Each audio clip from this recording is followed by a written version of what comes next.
keep them separated.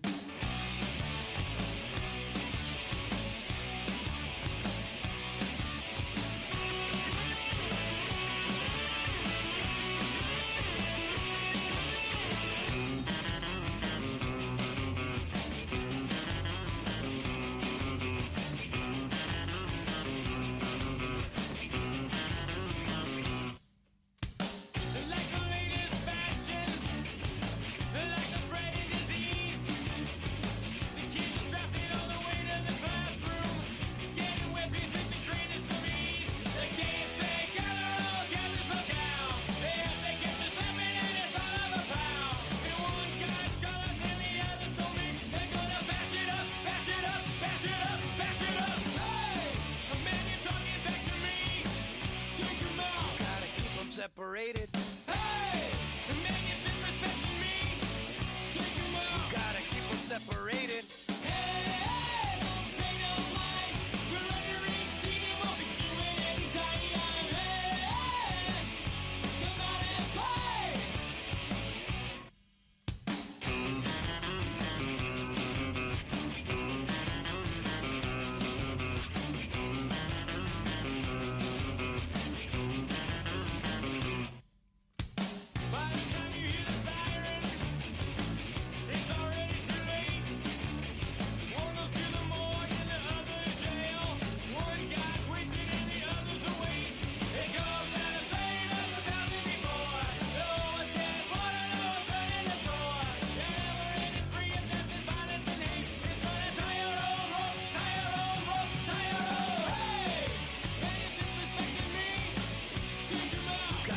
Separated.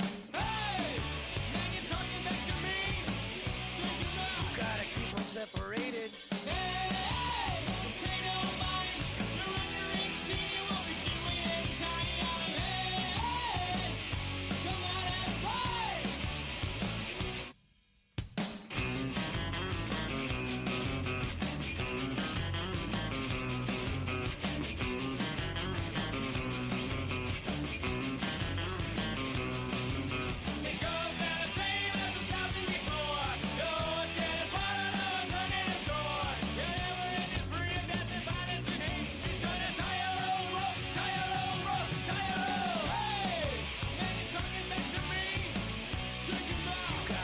Separated. Hey! Man, you're disrespecting me. Take him out. Gotta keep them separated. Hey! Don't pay no mind. You're under 18, you won't be doing any time. Hey! Come on and play.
do.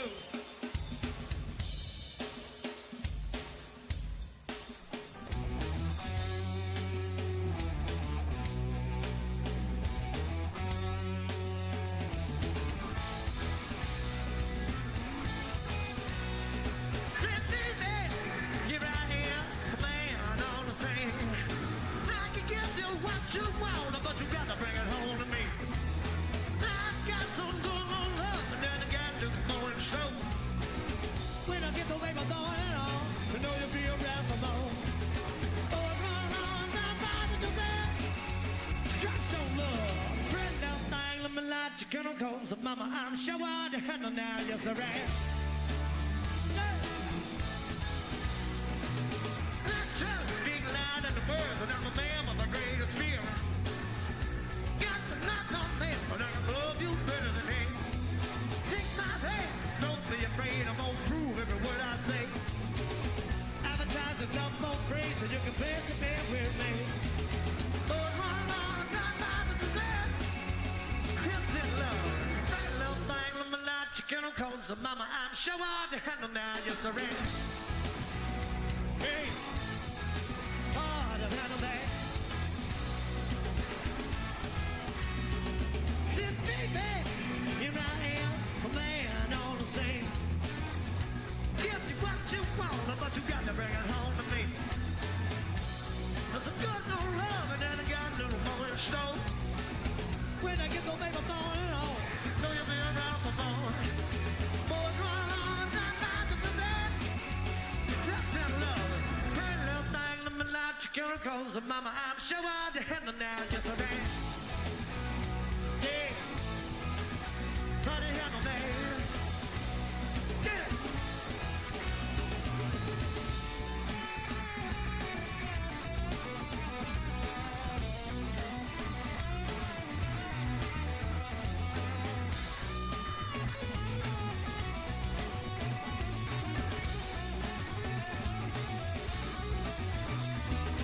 Boys run along without my love, but you just don't love. Pretty little thing, let me light your chemicals. And mama, I'm sure I'll handle now, yes I am. Yeah, hard to handle that. Yeah, yeah, yeah. Come on, hard down. Now, no.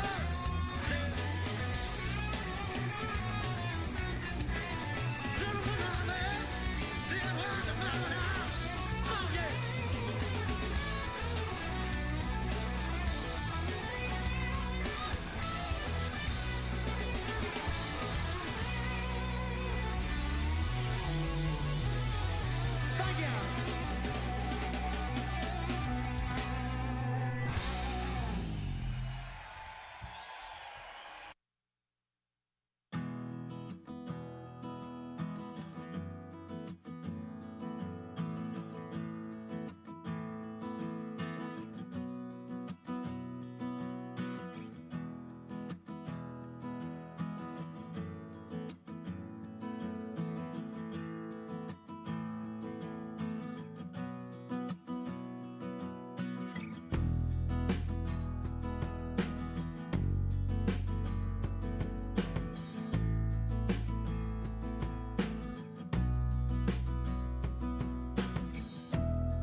Get you out of my life, I'm so much better. Thought that I'd be weak without you, but I'm stronger. Thought that I'd be broke without you, but I'm richer. Thought that I'd be sad without you, I laugh harder. Thought I wouldn't grow without you, now I'm wiser. I'd be helpless without you, but I'm smarter. Thought that I'd be stressed without you, but I'm chilling. Thought I wouldn't sell without you, sold my million. I'm a survivor, I'm not gonna give up, I'm not gonna stop, I'm gonna work harder. I'm a survivor, I'm gonna make it, I will survive, keep on surviving. I'm a survivor, I'm a survivor, I'm a survivor, I'm gonna make it, I will survive, keep on surviving. Thought I couldn't breathe without you, I'm in heaven. Thought I couldn't see without you, perfect vision. Thought I couldn't last without you, but I'm lasting. Thought that I would die without you, but I'm living. Thought that I would fail without you, but I'm on time.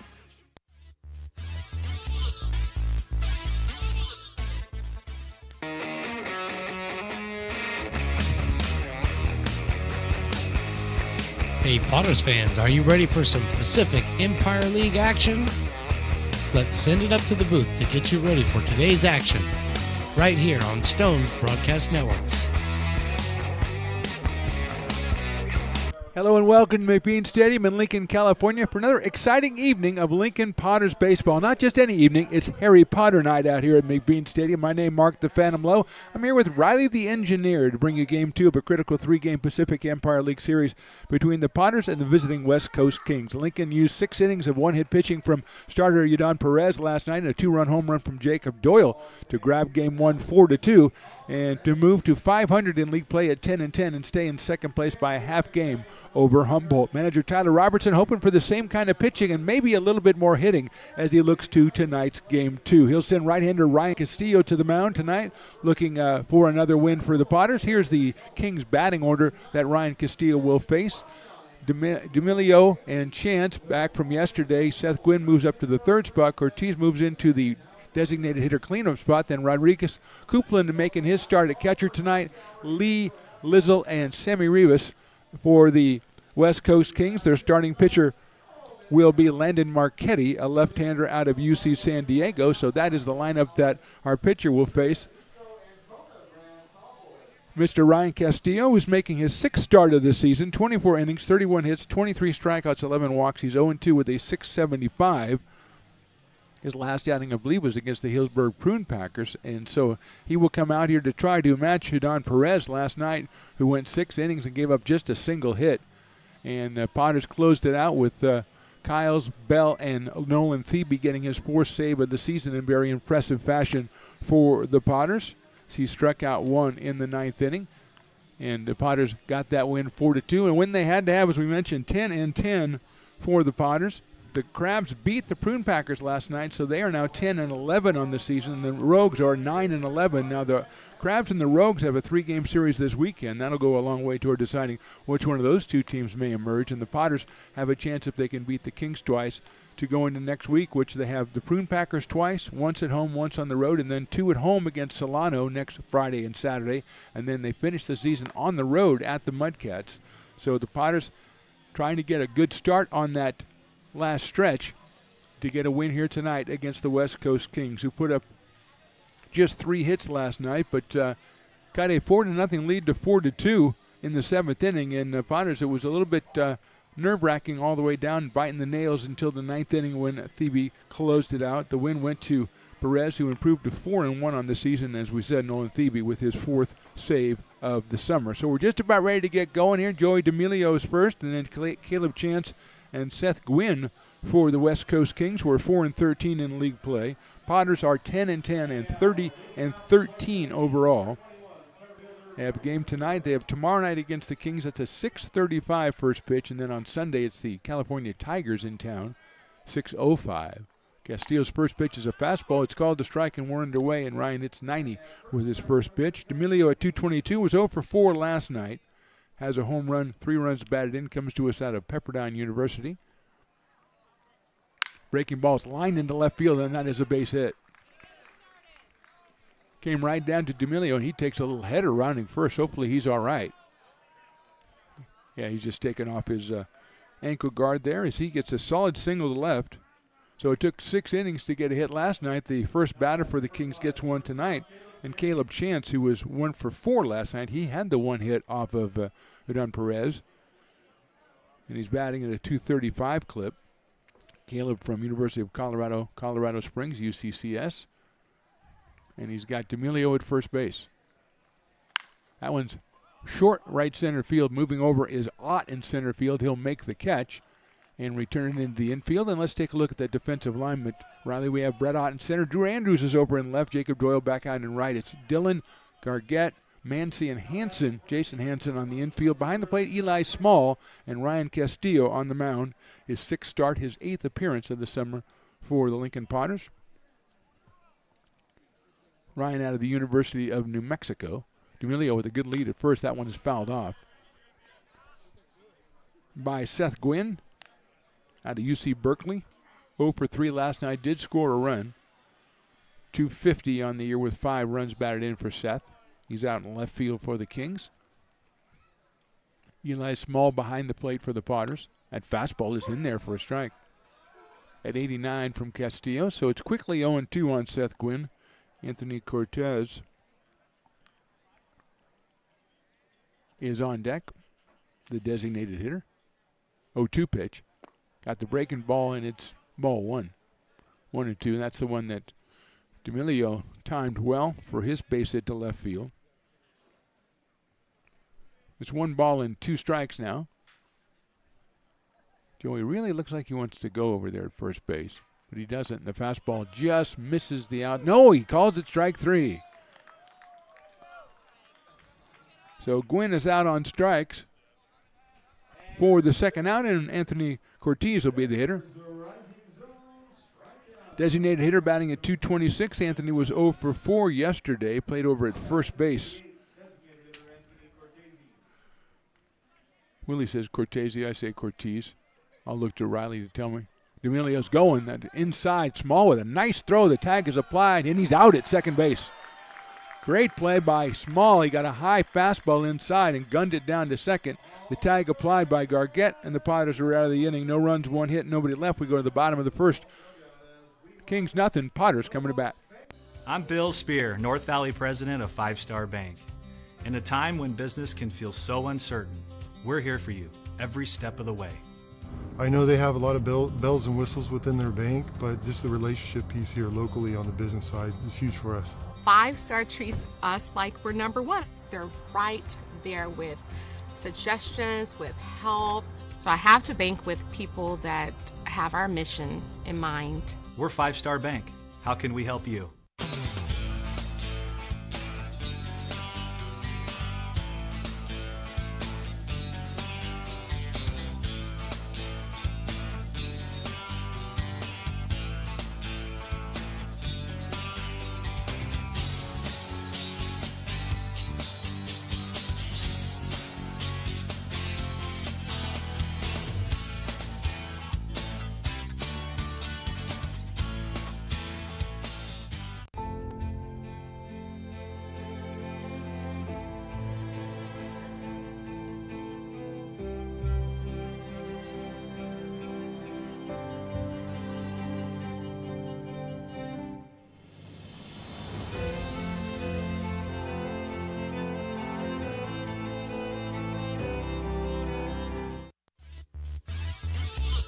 Bottom of the first inning, Potters coming to bat to face the left-hander Landon Marchetti. He is out of UC San Diego.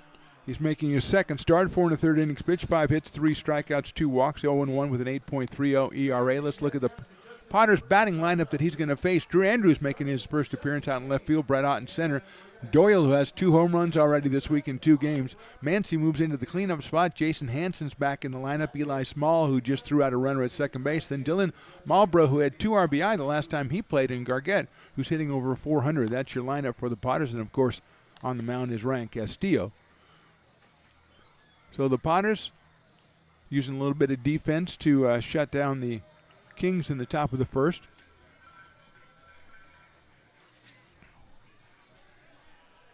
Miranchito with the delivery of my quesadilla. Just about, it's a little bit, maybe 5 minutes late, but it's okay. Hobby's the best guy. the second best guy. The best is Piper. Piper is here, walking around, getting ready for his race later on that he will lose. Marchetti's first pitch is a fastball and it's in there for a strike. Andrews with his first at-bat of the season. Comes to us out of, Willie's got his street tacos. There's a ground ball out to second base picked up out there by Rivas. Over to first, and the first out is recorded. Brett Ott comes to the plate. Let's take a look at the defensive alignment for the Kings. Rodriguez, Chance, Rivas, and Lizzle in the infield. Behind the plate, Joey Coupland. In left, it's Gwynn, then D'Amelio, and Jaden Lee out in right field. Here's Brett Ott, who is looking for his first hit of the season. He is 0 for 6. Hit a couple of balls really hard, but has nothing to show for it, and he'll be up here against the left-hander Marchetti.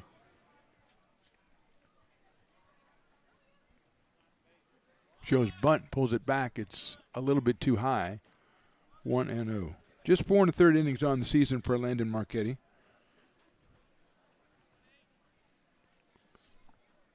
Again, the Kings only have their league stats on the point streak. That one is outside 2-0. Jacob Doyle on deck. I almost forgot Harry Potter night. And I have a bone to pick already, as I always do every year on Harry Potter night. That's a little blooper out toward shortstop. I'm going to play it on Watt Hoppeck's, and I have to hurry to get him at first base, and they won't. So the first hit is Ott. First hit of Ott this season is an infield single, as Chance waited on that one. And by the time he saw it took the bounce, he said, it's going to be trouble. He barehanded it, threw it to first, but Ott is beyond the bag. And here's Jacob Doyle, who homered on Tuesday and homered last night. As I'm watching, there's Hagrid, okay, Luna Lovegood, awesome. Professor McGonagall, tremendous. And then some guy named Finley. Finley Frostbrook is his name. Willie said it when they introduced him. First pitch to Doyle's right down the middle for a strike. I went up to him. I went down there, I went up to him. I go, look, I know these people. I know Harry Potter. I don't know who Finley is. And he gave me this thing about how he showed up late and didn't see anything, and I don't know. Doyle takes on the outside corner for a strike, 0-2. So I don't know, Riley. Maybe I was a little tough on the guy, but I'll tell you, he sold it. I have to give him credit. He had a story, and he was sticking to it. He was maintaining that he was there, and he showed up late. Doyle swings and misses. He's down on strikes in 3 pitches. So 2 outs. Ott still at first base, and here's Luke Mancy. Luke 1 for 2 last night with an RBI. Hitting .262 with a home run and 13 runs batted in, as the crowd's still filing in here in front of us. So, okay, Raleigh, maybe I'll go say sorry, Finley. Again, I respect him for staying with his story, but I just didn't know him. Mancy fouls that one out of play. Finley Frostbrook. It is a cool name. And he had a cool fake accent. I got to give him that. Then they asked me if I was Slytherin when I left. And I know you don't know anything about Harry Potter, but that was like a dig, man. That was not good. Mancy takes strike 2. Right around 87 miles an hour for Landon Marchetti.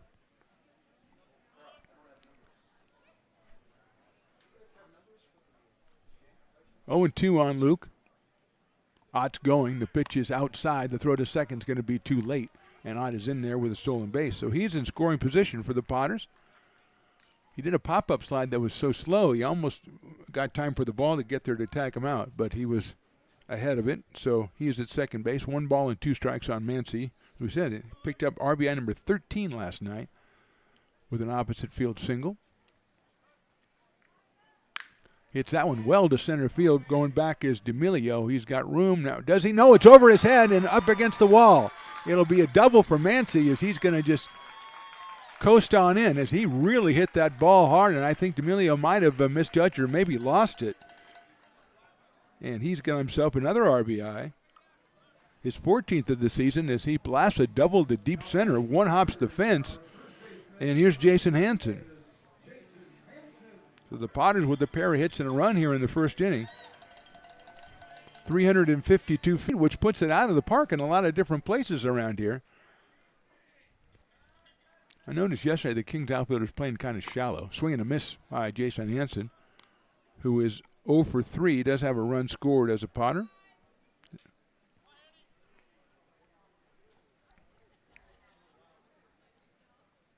Swings and misses at that one. Marchetti gets ahead 0-2. with the 88-mile-an-hour fastball. Perfectly placed on the outside corner.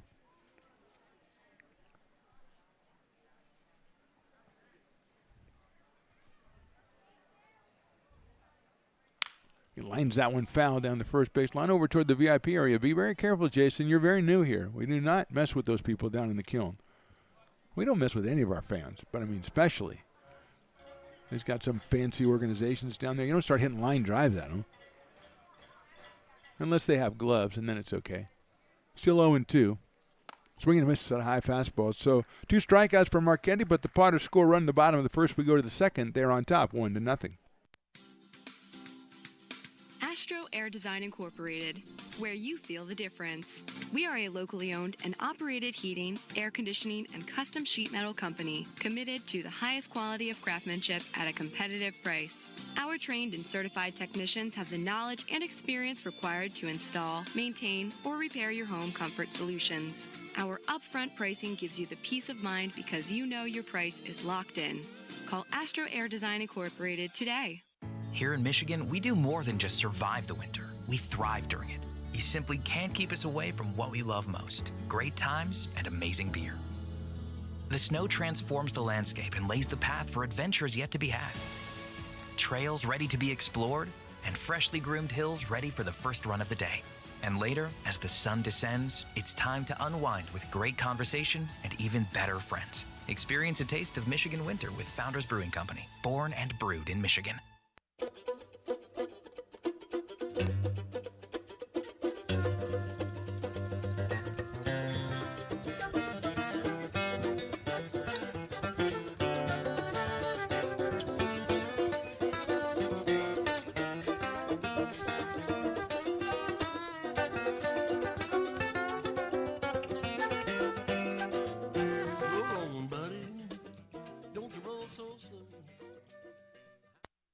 Being a laborer means everything. It was what took care of me when I was growing up. It's what takes care of me now. Because of President Biden and the money he's put into infrastructure, the need for our workforce to expand is out of this world. When our members are able to go to work on these big projects that are funded by Biden's economic investments, Top of the second inning, Potters on top 1-0. Anthony Cortez and Josiah Rodriguez and Joey Coupland will be the first 3 hitters against Ryan Castillo, who gave up a hit and struck out a batter in the top of the first. Cortez, 226, pops that one out of play down the right field line. So I feel bad about Finley Frostbrook, but I don't want to. If I go to apologize to him or something, he'll start doing that accent again, and he'll start telling me his life story and stuff. And I just, I don't know. Professor McGonagall's the one who called me a Slytherin. I don't know if I like her. Luna Lovegood, okay, top notch. And then Hagrid's hanging around too, but he's too big. Fastball, ball 1-1. Hagrid's been here every time that we'd have Harry Potter night. I think probably also McGonagall has too. Finley is new, by the way. Check swing. It's outside on the off-speed pitch, 2-1. Tomorrow night is Christmas in July, and Willie is very excited over his musical selections for Christmas in July. First pitch tomorrow, 6:35. We got fireworks going on. That's popped up, called by the second baseman. That is Mancy, and he will make the catch for the out. So Cortez is out on a pop-up, and that'll bring up Josiah Rodriguez. 0 for 3 last night. Got a base on balls. 265 on the summer for Rodriguez out of Point Loma Nazarene University, PLNU.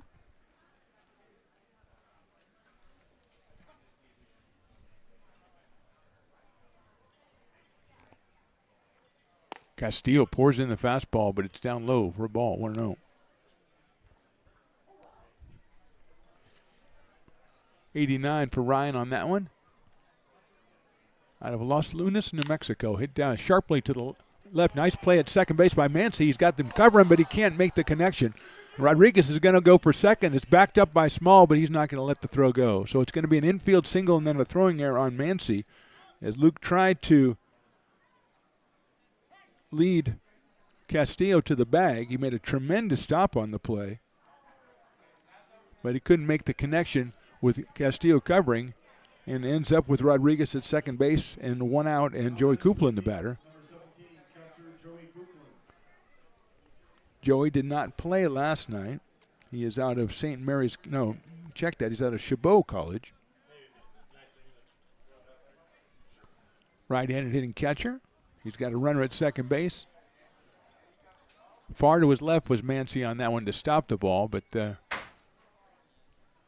Hanson had come off to try to make the play. And we noticed that about Jason last game he played. He likes to venture off first base a long way in search of ground balls. 1-0. Coupland 2 for 12 on the season. It's a grounder to the left of third into left field. That's a base hit. Having to hold up was Rodriguez, and so as Andrews comes up with it. And Coupland's at first, moving to third is Rodriguez. Third hit for the Kings. That was a tough play as at third, Cole Dillon was trying to flag that one. That ball was going to bounce up in the sun, plus it was a really odd angle. So here's Jaden Lee, who had himself a double yesterday in a pinch hitting role. Then he flied to center the last out of the ball game, so he was 1 for 2. Comes in hitting .273 with 2 runs batted in. Potter's in double play depth in the middle of the infield. Castillo's first pitch in there for a strike. 1-1.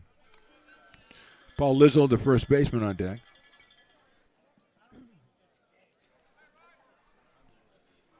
Coupland leading over at first. A short lead over there.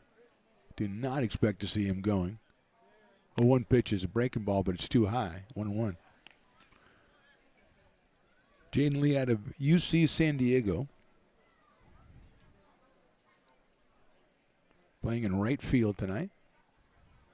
Throw over to first base by Castillo. And he was safe. A lot of nice fans braving the weather out here on an orange Friday. $1 off Lincoln Lager. Fastball on the corner for a strike. Perfect placement for Castillo. Even it up, or actually get ahead at 1-2.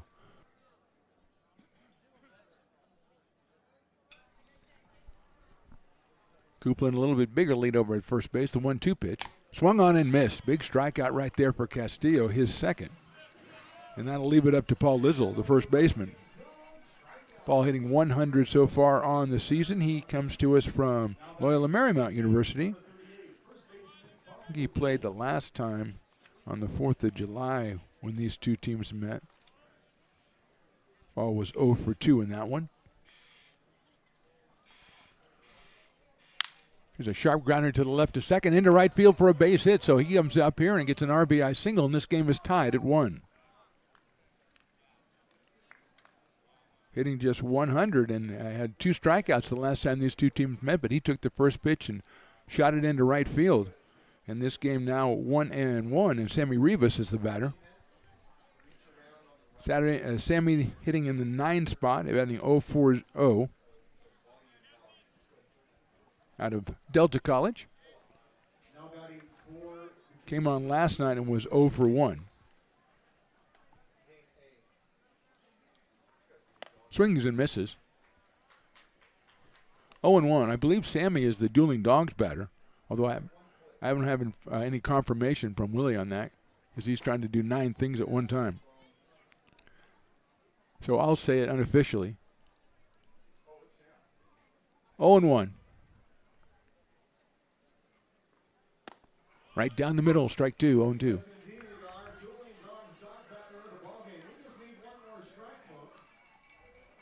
Half off Dueling Dogs, and there's no other beer specials tonight. Well, there's $1 off on Orange Fridays, of course.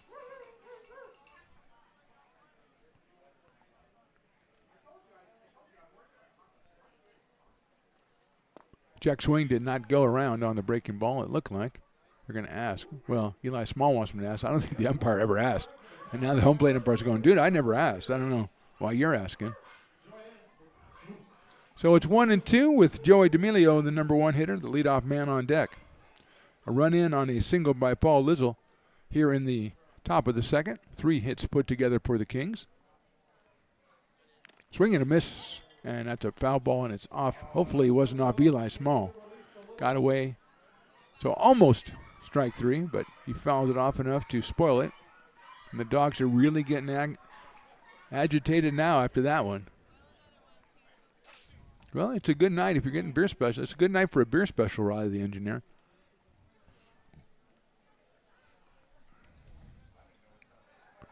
1-2 pitch coming from Castillo. Swing and a miss. Picked up and tagged out, so he is out on strikes, but not before the Kings strike back. They score one. We go to the bottom of the second. We're all tied at 1.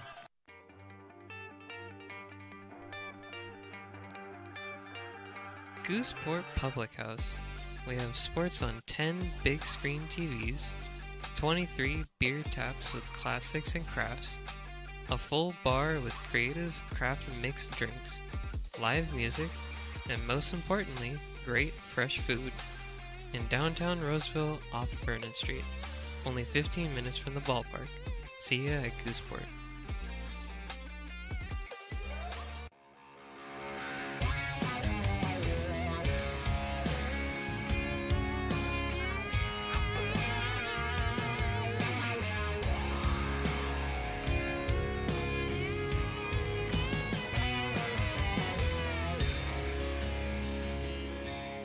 Old man knocked on my front door with my teenage boy and a couple more from up the road.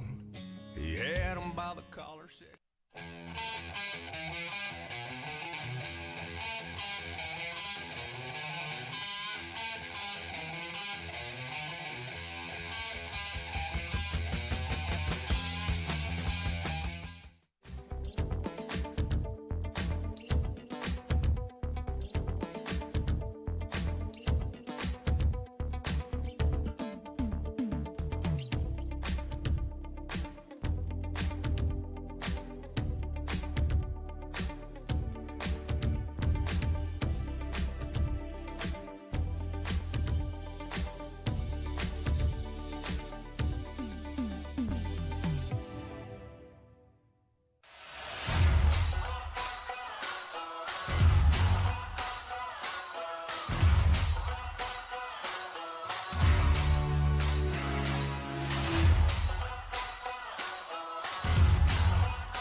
Bottom of the second inning, 1-1 tie. It'll be Eli Small, Cole Dillon, and Quincy Malbro against Landon Marchetti, who struck out 2 in the first inning, gave up 2 hits, an RBI double to Mancy. Piper the Peacock had his probably the shortest contestants he's ever gone against. Average height, maybe 3 feet tall, maybe.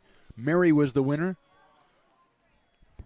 Piper spent most of the time talking to Josiah Rodriguez down at third base, and so he wasn't even aware of what was going on, which is probably par for the course. Outside on that one. 2-0 to Eli Small, is batting .308 on the season out of Elkhorn, Nebraska. So, yeah, we had a couple of 3-footers, maybe a 2.5-footer. We had some small dudes out there, and Mary, who was the winner. That one's popped out foul down the left field line out of play over by the bounce house, which is actually not really rocking so far tonight. Perhaps it's 106, and that's why, but perhaps it's just, it takes a while to, like Riley, the engineer, was saying, everything needs a little bit to get going tonight. Everybody's high fastball, 3-1. Hitting that time at 85 miles an hour.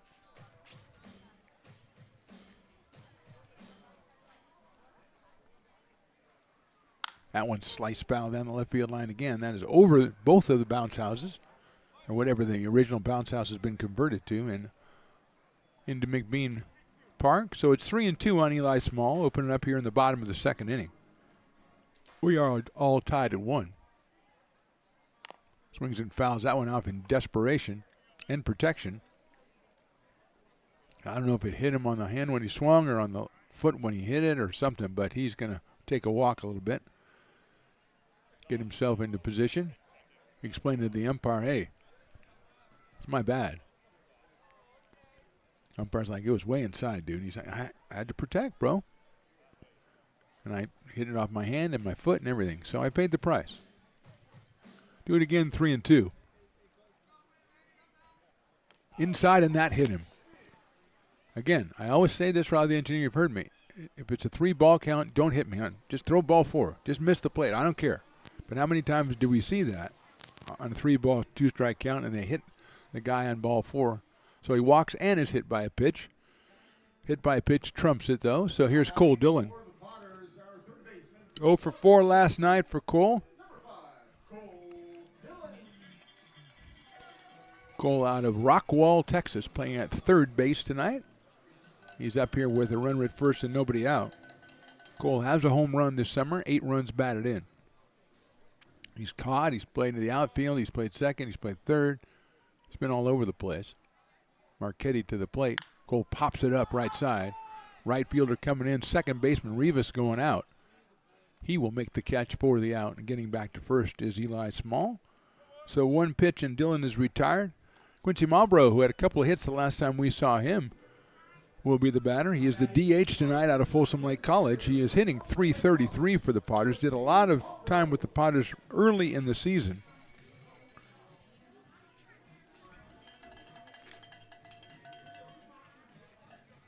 And he is back tonight.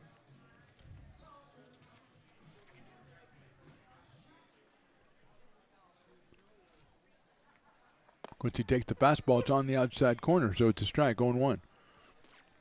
Small at first. 1 out here in the second. We are tied at 1.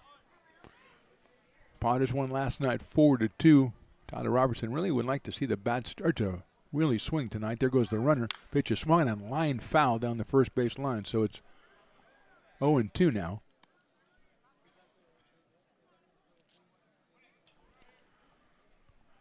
Looked like Eli had a pretty good jump, but Quincy liked that pitch a lot, and he fouled it down the first base line. So it's 0-2 now. Kyle Scargett is our number 9 hitter today. He is on deck.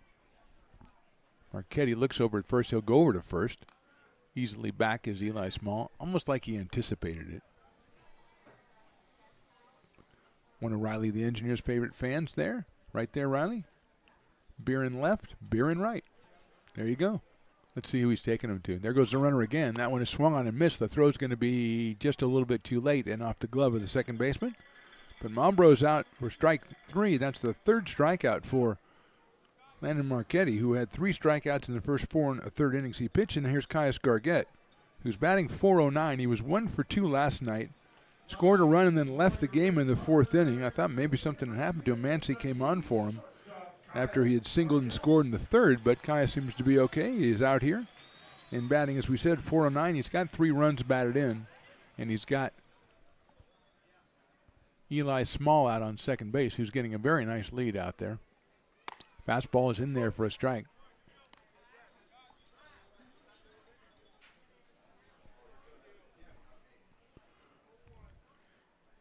Guy is from Anderson, Indiana, and the University of Kentucky. Takes that one down low. Nice block by Coupland behind the plate. And it goes to 1-1. Stands filling out a little bit as everybody's going to get there. Well, of course, it's Dueling Dogs half off, so you got to go get your beer. Guy has check swing, and it's in there for a strike, 1-2. People are accommodating. So that's a good strikeout right there. 1 ball, 2 strikes on Kyle Scargett. Drew Andrews, the leadoff man on deck. Watches that one outside. 2-2.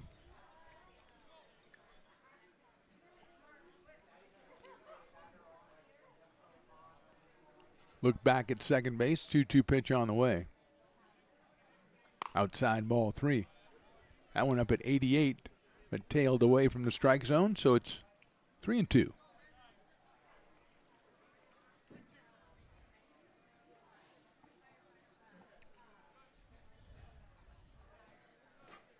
There goes Small. Pitch is high. The throw to third base is not going to be in time. Head first dive gets Eli into third base. The walk to Caius. Potters lead the league in stolen bases, and they average 2 a game, and there's the 2 that they need. Eli Small with both of them. And Drew Andrews steps in. Drew making his first appearance Grounded out to second base his first time up.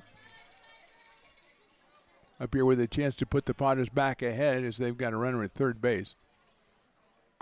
That one catches the outside corner for a strike. 0-1 on Drew.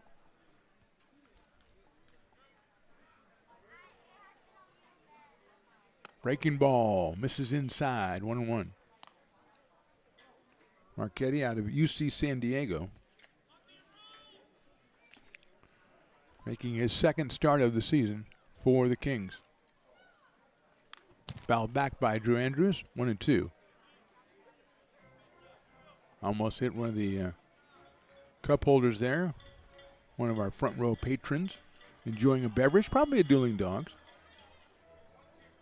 Owing as to the inning it is.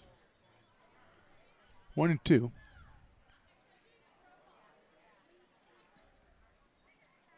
Drew hits a bouncer up over the middle. The shortstop has a chance. He'll flip to second, make the play. It's a force out at second base. No run scores. We go to the top of the third. Kings 1, Potters 1. When it comes to your home's maintenance and repairs, Jeffers Resource Group has you covered. Our handyman services offer a comprehensive range of expertise, from minor carpentry to drywall, electrical and flooring for property managers, landlords, and renters alike. We ensure that every job is completed to the highest standards, so you can have peace of mind. Contact us today to discover how Jeffers Resource Group can help keep your home in top shape.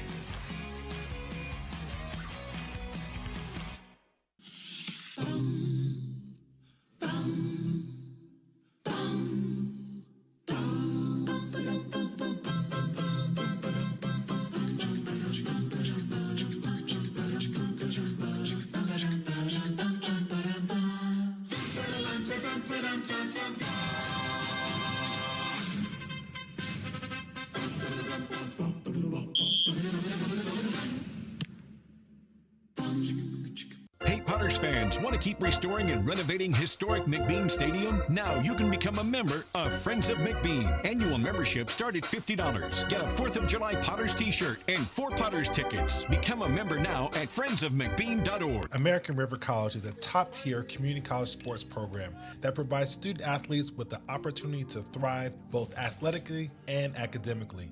ARC Athletics is currently ranked 5th in the state and 2nd in Northern California. With over 19 sports programs, our athletes compete with the region's best athletes. Our diverse and dedicated coaching staff helps athletes develop the skills necessary to compete at the next level. Start your community college athletics journey with us. American River College, Sacramento's best athletic program. Go Beavers.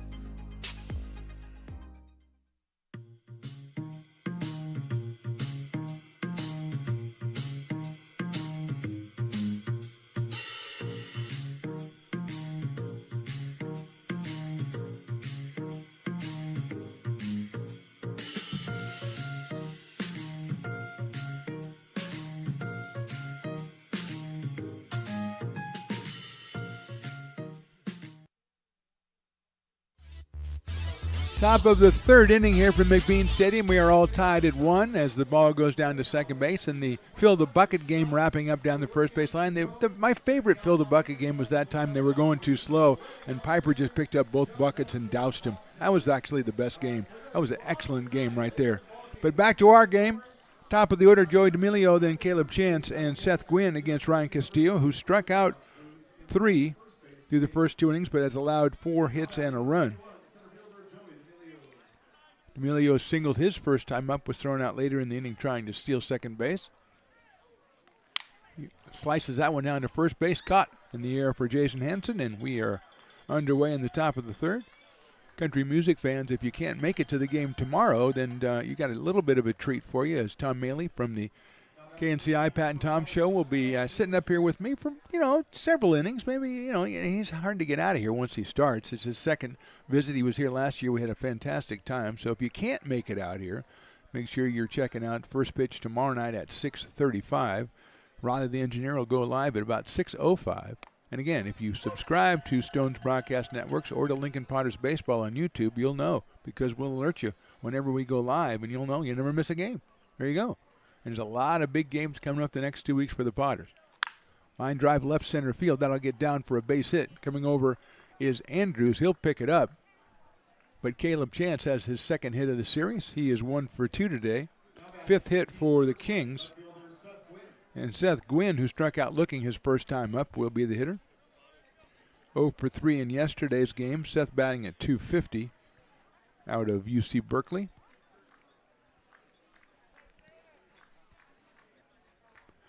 Anthony Cortez is on deck. Castillo's fastball is in there for a strike, 0-1.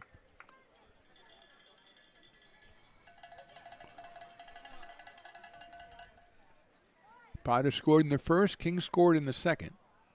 We are in the top of the third inning.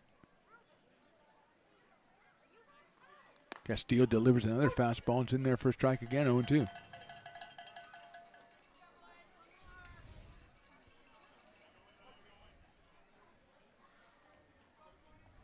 Short lead at first by Chance. 0-2 on the way. Check swing. Did he go? Yes, he did. And he's down on strikes. So Gwynn strikes out for the second time. That is 4 strikeouts for Ryan Castillo. And with 2 outs and Chance still at first base, Anthony Cortez will be the hitter. He popped out to second base his first time up. Right-handed hitter. Out of Cañada College, down in the Bay Area, against Castillo, who hails from the University of New Mexico. Fouls that one off to our right, so it's 0-1. A lot of people checking out the Miranchino down there. Taqueria, that's what it is. Some of them are going like you did for the quesadilla, Riley Engineer. Some of them are going for the street tacos like Willie did, and he seemed very happy with his choice as well. So there's a lot of variety there. And then, of course, you can always go over to see Bill at Fat Cat. He's got the best dogs and brats around. Swinging a miss, a high fastball at 87 from Castillo, and it's 0-2 on Cortez. Hitting .226 coming in with a pair of runs batted in. There's a lot of options, and that's not even counting the Potter's own concession stand where there's cheeseburgers, hamburgers. There goes the runner's check swing. He went, and that's strike 3. So a 2-strikeout inning for Castillo. We move to the bottom of the third. We're still all tied at 1.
This job is the Esplanade at Turkey Creek phases 4 and 5. Our scope of work for this project is full scope, so we've got all the underground, all the joint trench, and all the topside included with it. We're putting in sewer pipe, manholes. We're not doing services yet. We go through and do all the main line, and then we come back and do all the services after that. I would say this project right here, the one we're working on, is probably about a 2-month project. It's very costly to the developer, so beating the schedule is very important, more important than most projects. It's got a lot of groundwater, so we've got an extensive groundwater pump system in place. It's just cool to be a part of the built environment and know that for the next 100 years that people are going to use and enjoy what we've created here today.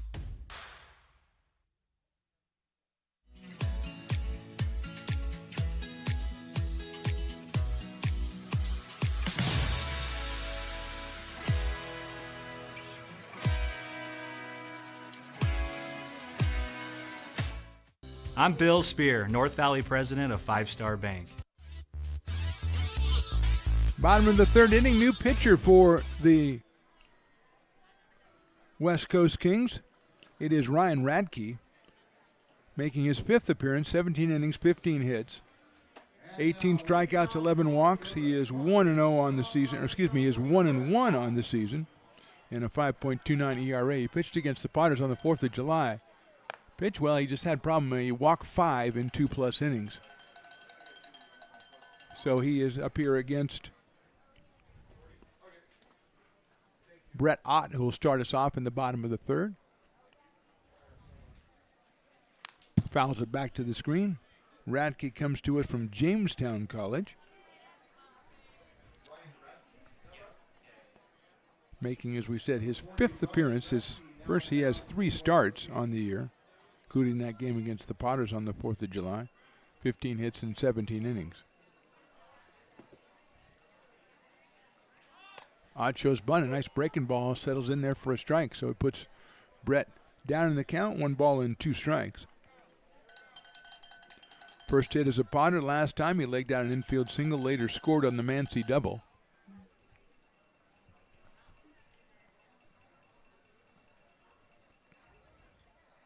That's fouled off left field side. It stays at 1-2. Followed by Jacob Doyle, then Luke Mancy here in the bottom of the 3rd.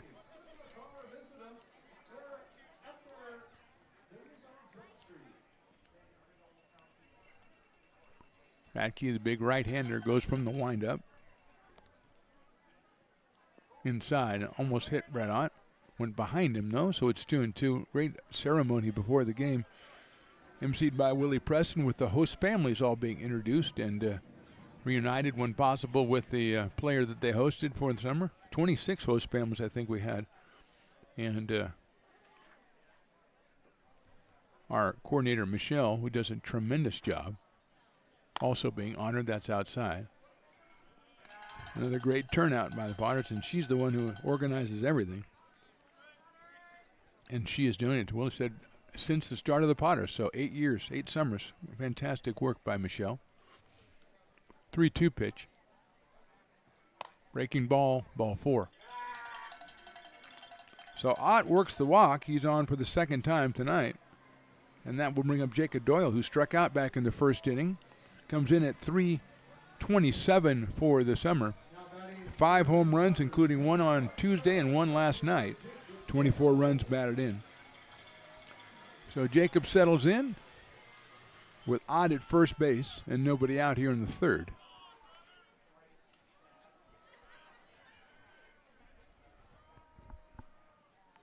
Hits it sharply down the third base line. That's a fair ball. Going to get to the corner. Gwynn's going to try to cut it off. Here comes Ott. He's coming around third. They're going to hold him. The throw to second. Sliding in safe is Doyle, and the Potters have runners at second and third and nobody out here in the third inning. Third hit for the Potters. Doyle with the clean single or clean double down the third baseline. Rodriguez with the dive, but nothing he could do. It's between him and the bag. Ott was coming around pretty quickly, but good job by Gwynn in left field to get to it and get it in quickly. And now it's Mancy, who has an RBI double to his credit already today. He's got runners at second and third and nobody out.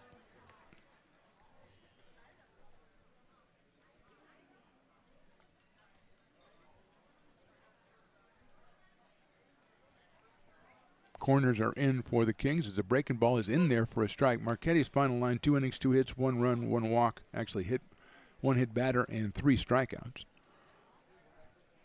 So the left-hander does his 2 innings, and now it's Ryan Radke. Hooplin goes out to have a word with him. Perhaps a little mix-up there.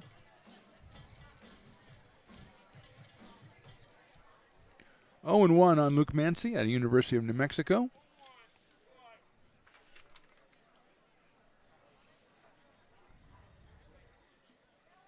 Lines it down the left field line. That is a foul ball into the bullpen of the Kings. So quickly 0-2 on Luke Mancy. Jason Hansen on deck. Luke in the cleanup spot. 262 coming in, and they added that RBI double back in the first. Picked up RBI number 14 on the summer. But he's down 0-2 now. Breaking ball just misses outside, 1-2.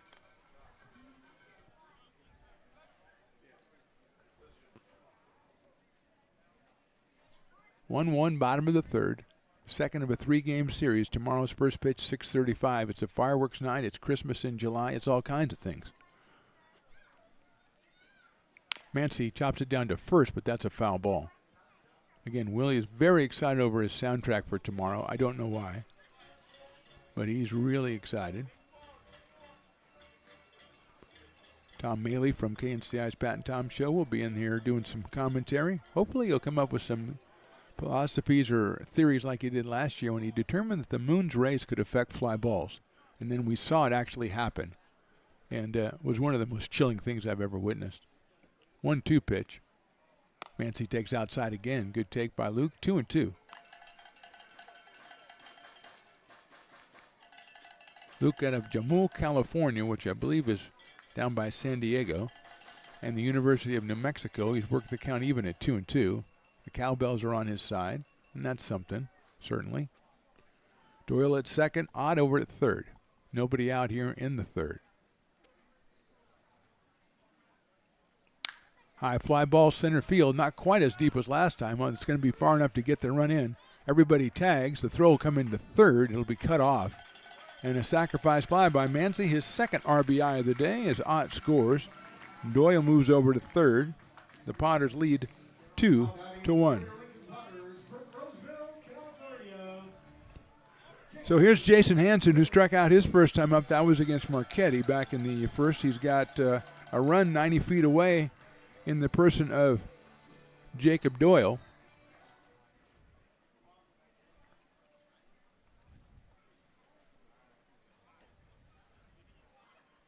Hansen takes a breaking ball in there for a strike, 0-1. He's followed by Eli Small in the Potters order. Manager Tyler Robertson, third base coach Tyler Malone, Mike Avignier at first base. Hansen takes another breaking ball in there for another strike. 0-2.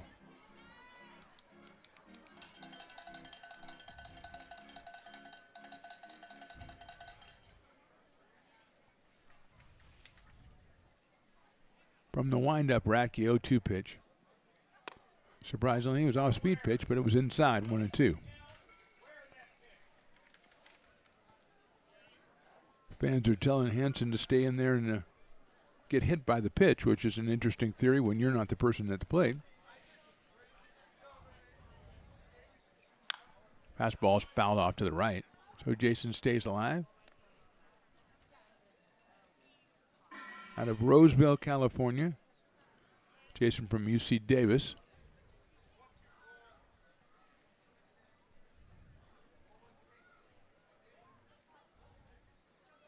Outside, nice block by Copeland behind the plate. Keeps the runner at third and makes it a 2-ball, 2-strike count.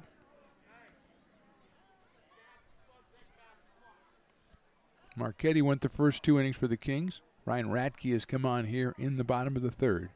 Potters have scored once and have Doyle down at third. Hansen takes low, 3-2.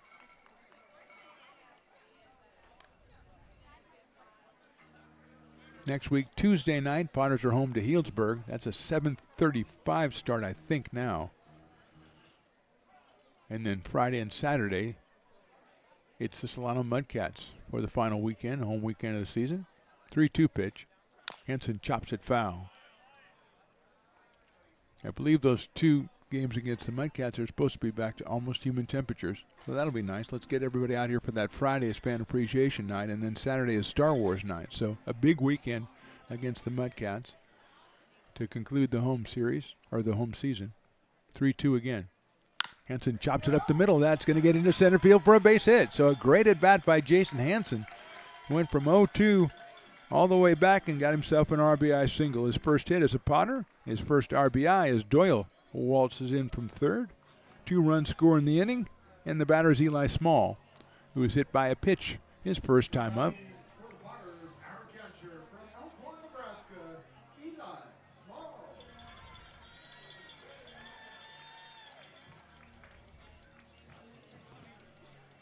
Eli hitting .308, has 12 RBI on the summer. Looking for his first home run. Swings and fouls that one off. As he swings for that home run, but didn't quite connect like that, so it's 0-1. I think he had visions of home runs dancing in his head on that one. I'm just getting ready for Christmas in July, so, you know. Loose ball over by the on-deck circle for the Kings, so they're going to send somebody out to retrieve it because our umpire will not allow us to proceed until that's done. Kudos to you, ump.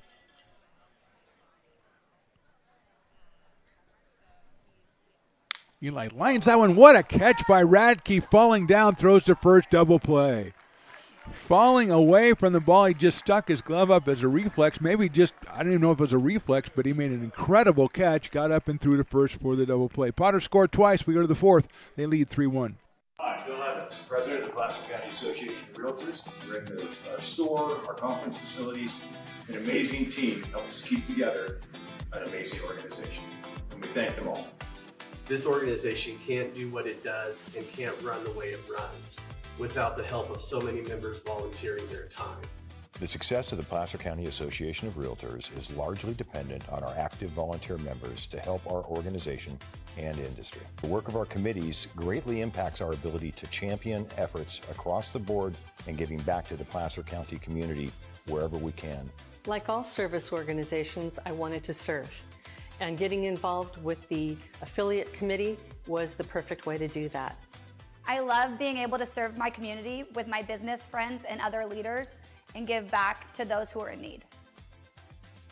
The thing I love about the PCAR committees is they all work toward the same goal of bringing the community together to support those in need in our surrounding area. I instantly came to the meeting and had a wonderful time, felt like I was a part of something bigger, and it was just the start of my leadership journey.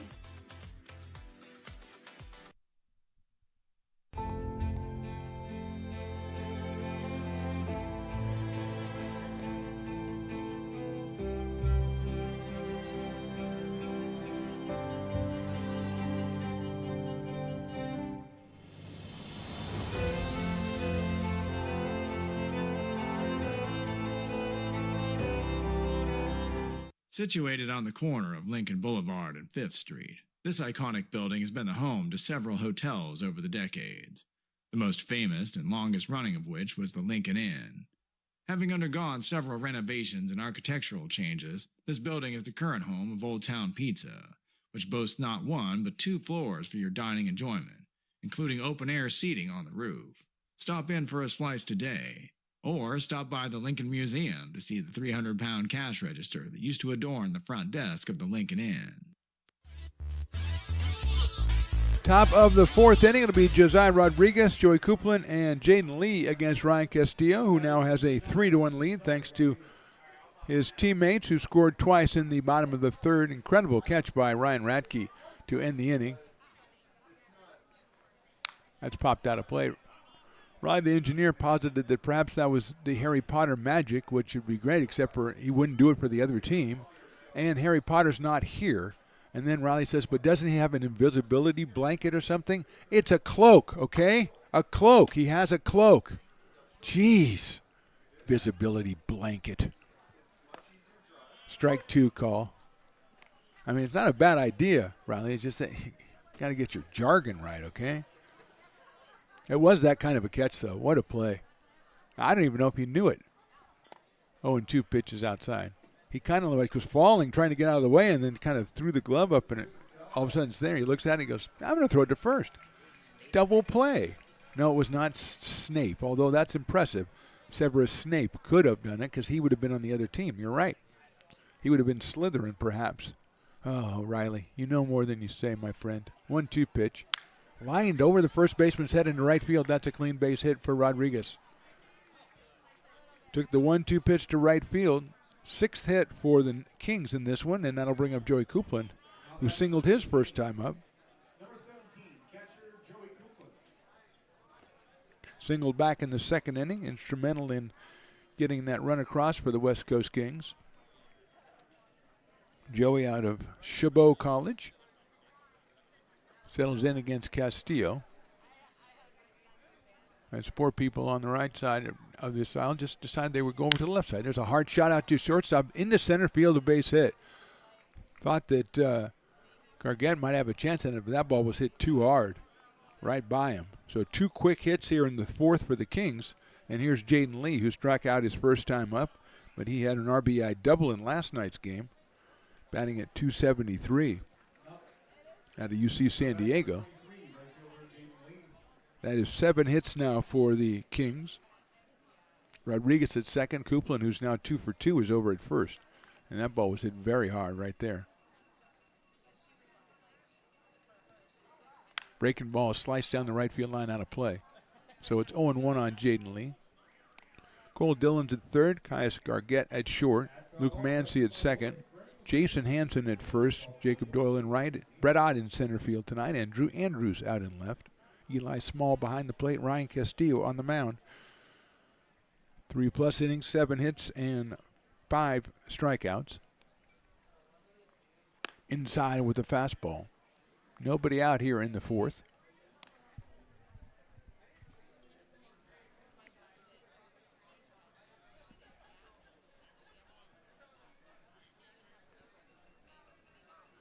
Rodriguez leads at second base. Not being held on there, but little shadowing done. That's outside and low. Nice block by Eli Small. Keeps the runners where they are. Makes it 2 balls and 1 strike now on Lee. Paul Lizzle, who had an RBI single his last time up, he is on deck. Left-handed hitting first baseman. Really asked for more cowbell. I think he's right. I think we got to get more cowbell out there. Got to get some cacophony going, get some noise going, get some commotion going. We got enough people in here. Let's make some noise. I think Don from the parking lot Potters, who's down there just kind of, mediating conversations and stuff, he's got to get more involved with the game is what I'm saying. 2-1 pitch coming up from Castillo. Fastball misses outside and low. It's 3-1. Potter's starting to mill around in the bullpen down the right field line. As Castillo has a 3-ball, 1-strike count on Jaden Lee. Chop foul down the first base line. Took an inside pitch and hit it right down the first base line into the Potter's dugout. Brings the count full at 3-2. 88 miles an hour from Castillo, so he's been pretty consistent. His first fastball of the night, his first pitch of the night was at 90, so he's been up around the same place with the fastball all night long.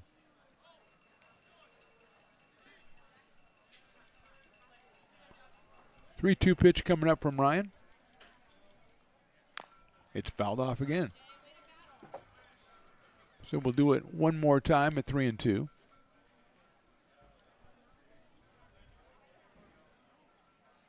Potters have a left-hander getting up, it looks like. Might be Gabe Maya. That's just an educated guess. We'll get the real identity from Ryan, the engineer, with the Stones Broadcast Network binoculars. 3-2 pitches, line right back up the middle into center field. That'll be a base hit. Coming around third is Rodriguez. They're going to hold him there as the throw comes in from Brett Ott on a hop to the catcher. So with nobody out, the Kings decide not to chance it. 3 straight hits here. Gives them 8 hits on the night and loads the bases for Paul Lizzle, the left-hand hitting first baseman, who came in with a 100 batting average and struck out twice the last time these two teams played, but he took the first pitch he saw into right field for an RBI single back in the second inning. Small goes out to talk to Castillo. Luke Calfspeak, the youngster, headed to the University of Washington out of Arbuckle, California. Calfspeak loosening up in the Potters bullpen. 6'3", I believe, left-hander. So Dillon's playing in at third base. Everybody else is back in the infield. Lizzle takes a strike. The fastball from Castillo at 88. Sammy Rivas on deck. Lizzle out of Loyola Marymount University.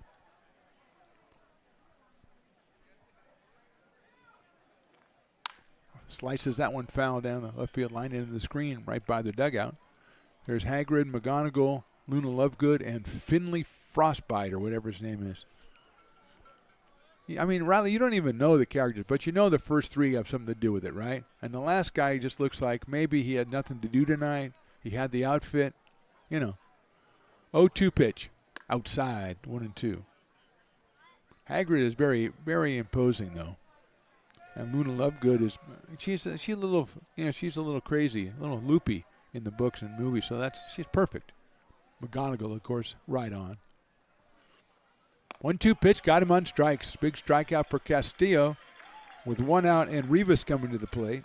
Rivas struck out back in the second inning, so he is 0 for 1. He's your dueling dogs batter tonight. And there you go, the Mammoth shaved ice, Riley. Your favorite. Bigger than a human head. I'm just telling you facts, people. You come out to a Potters game, you have a lot of really good choices on how to spend your food dollars. Fat Cat, Mi Ranchito, shaved ice.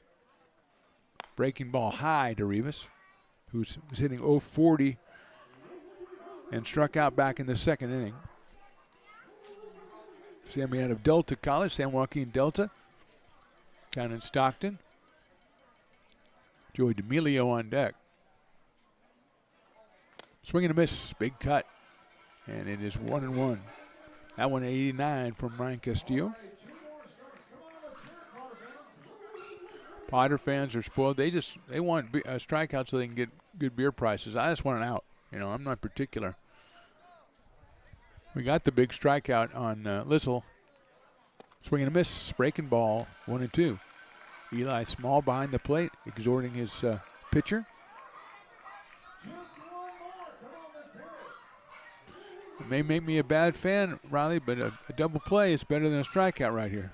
Right? And even you agree with that. And you thought it was an invisibility blanket. Although that's not a bad idea. It is. Swing and a miss, he got him. So Rivas strikes out, 2 outs.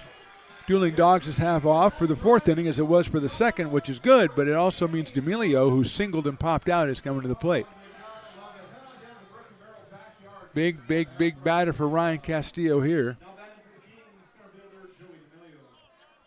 7 strikeouts in 3 2/3 innings, but 8 hits allowed for Castillo. Just the 1 run so far. D'Amelio takes in the dirt. Nice block again by Eli Small. Joey singled in the first, popped out in the third, so he's 1 for 2, 1 for 6 in the series. Came in tonight at 222 out of Pepperdine University. Castillo says, "I'd like a new baseball, please, Mr. Umpire, sir." And he's got it.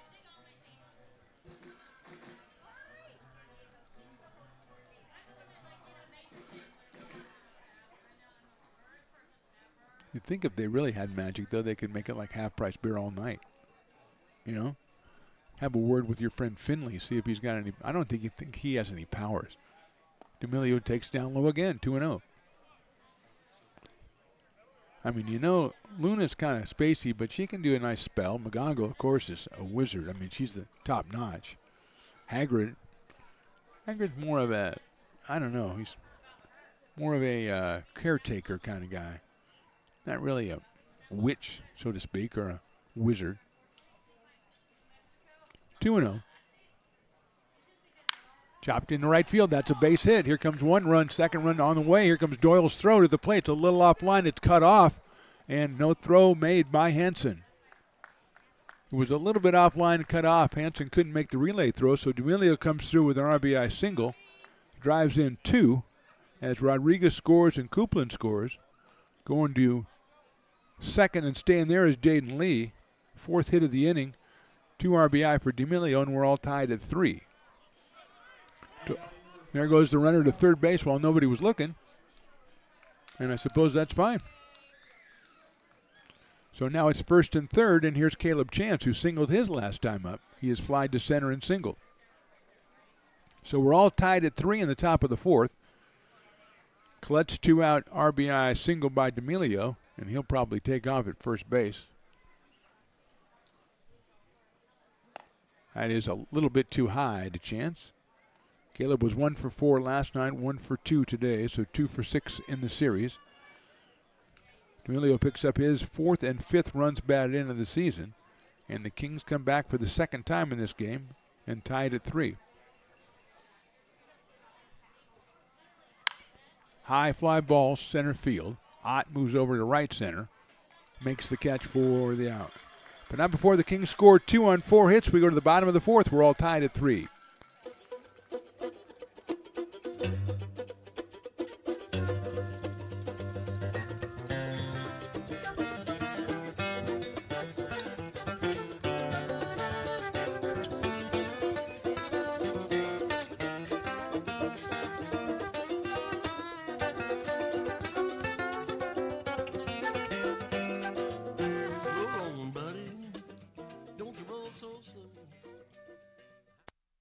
Being a laborer means everything. It was what took care of me when I was growing up. It's what takes care of me now. Because of President Biden and the money he's put into infrastructure, the need for our workforce to expand is out of this world. When our members are able to go to work on these big projects that are funded by Biden's economic investments, it means continued growth in their wages, in their pensions, in their health benefits. It means they're going to be able to take care of their families.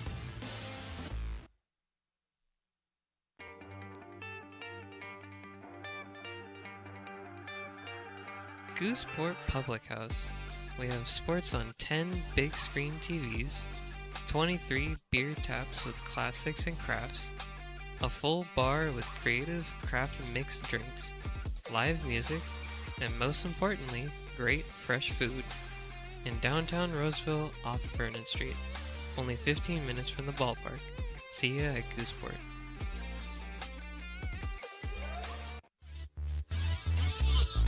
Bottom of the fourth inning, Ryan Radke now the pitcher of record as the West Coast Kings will come back to tie this one at 3. He'll face Cole Dillon, Quincy Malbrough, and Caius Gargett, 7, 8, and 9 for the Potters.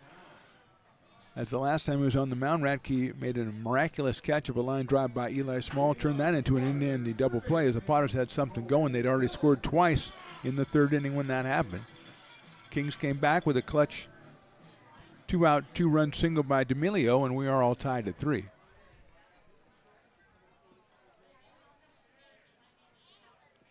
Breaking ball is down low for a ball. Early score from Humboldt. The Rogues are on top of the Crabs, 2-1 in the top of the third.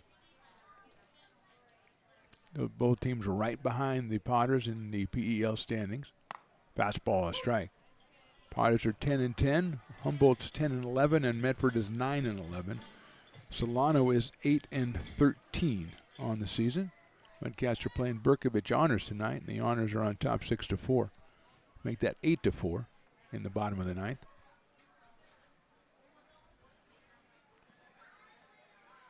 Breaking ball is ball 2. 2-1. Prune Packers are taking on one of the other West Coast Kings teams, not in the PEL. They lead the West Coast Kings Black Squad 6-1 in the bottom of the seventh. Fastball in there, 2-2. To Cole Dillon, who popped out to second base his first time up. Cole from Rockwall, Texas. Hitting 194 coming in with a home run. 8 batted in.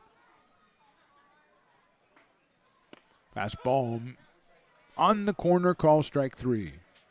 First strikeout for Radke. Fourth for the pitchers for the Kings, and it'll bring up Quincy Malbrough, who struck out in the second inning. Quincy 0 for 1, comes in at .333. Had a lot of at-bats for the Potters early in the season, and recently returned. Had a couple of hits the other night and a couple of runs batted in, and he's in the lineup tonight in as the DH and batting in the number 8 spot.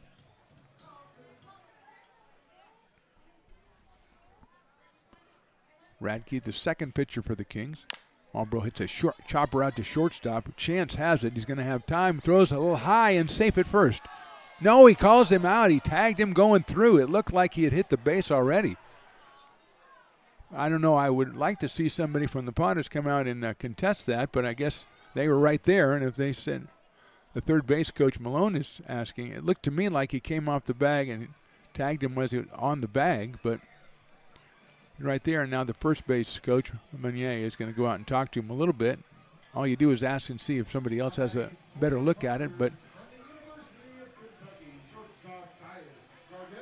it's going to go down 6-3, 2 outs, and they'll bring up Caius Gargett. The number 9 hitter walked his first time up. Batting .409 on the summer. Takes that one in there for a strike, 0-1.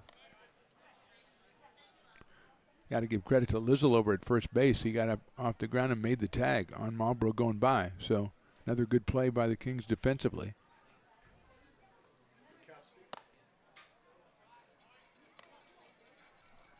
One and one now on Caius Gargett. Drew Andrews on deck. He is the leadoff hitter tonight for Tyler Robertson and the Potters. 2-1.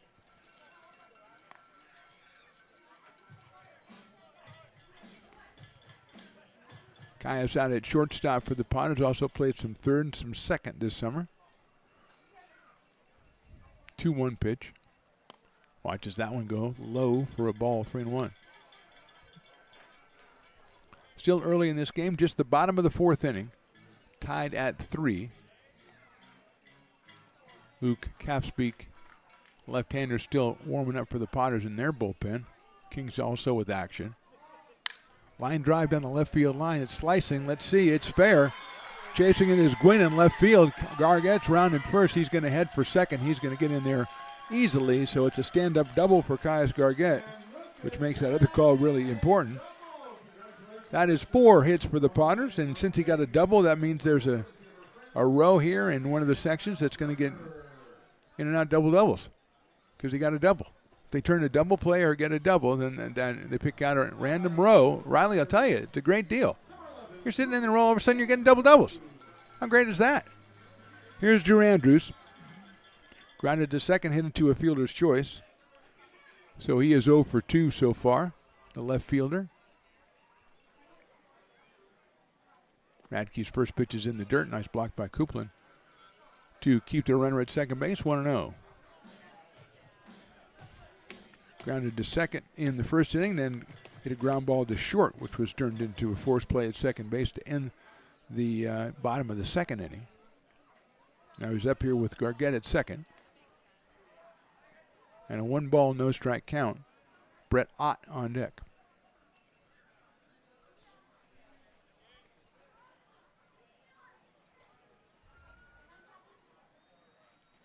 High and deep to left field, but foul. Man, that left field just kind of sucks all the fly balls over there to the foul side of the foul pole. Well, Drew, I thought you had one there, my friend. But we'll have to do it again. 1 ball and 1 strike. A very loud out if you go by my volume.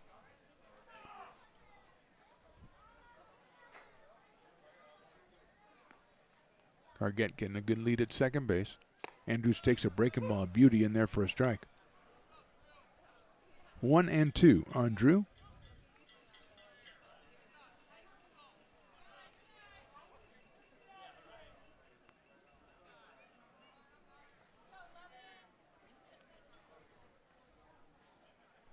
Rivas trying to keep the runner close at second. Andrews hits it down to third.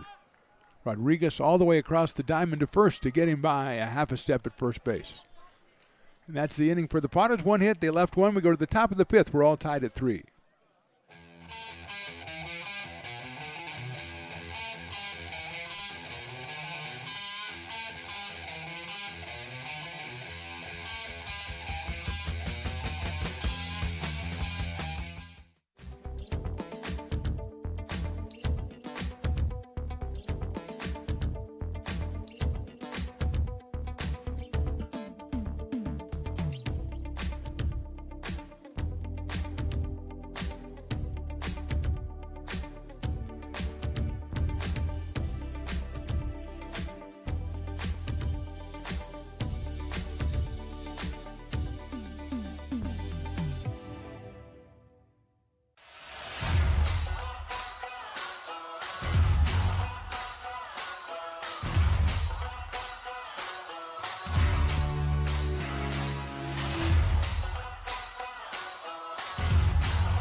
When it comes to your home's maintenance and repairs, Jeffers Resource Group has you covered. Our handyman services offer a comprehensive range of expertise, from minor carpentry to drywall, electrical and flooring for property managers, landlords, and renters alike. We ensure that every job is completed to the highest standards, so you can have peace of mind. Contact us today to discover how Jeffers Resource Group can help keep your home in top shape.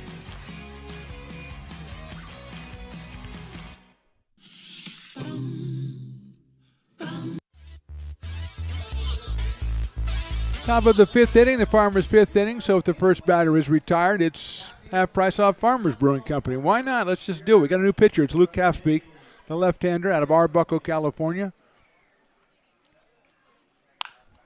The first pitch is hit out to shortstop. That is Gargett. He's going to have to hurry, get it to first, and he gets it over there in time to get Seth Quinn. So Capspeak gets it out before we can talk about his stats. Luke, his third appearance, 2 1/3 innings, 3 hits, 1 earned run, 2 strikeouts, 4 walks, a 3.86 earned run average.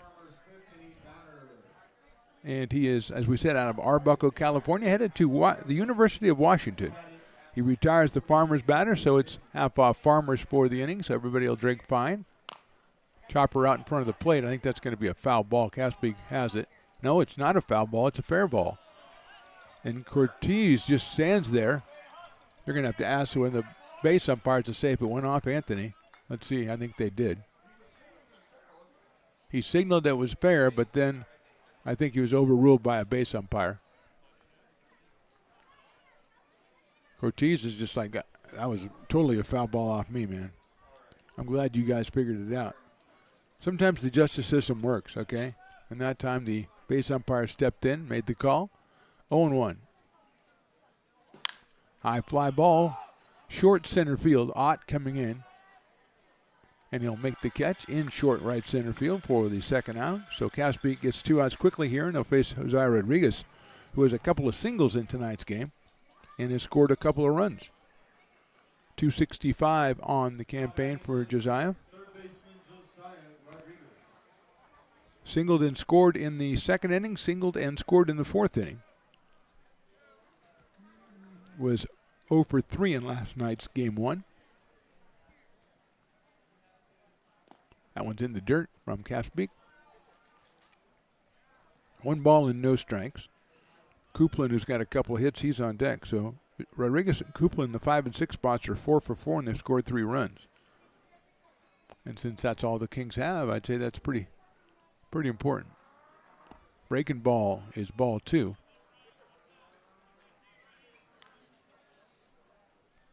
Two balls, no strikes, 2 outs, 5th inning.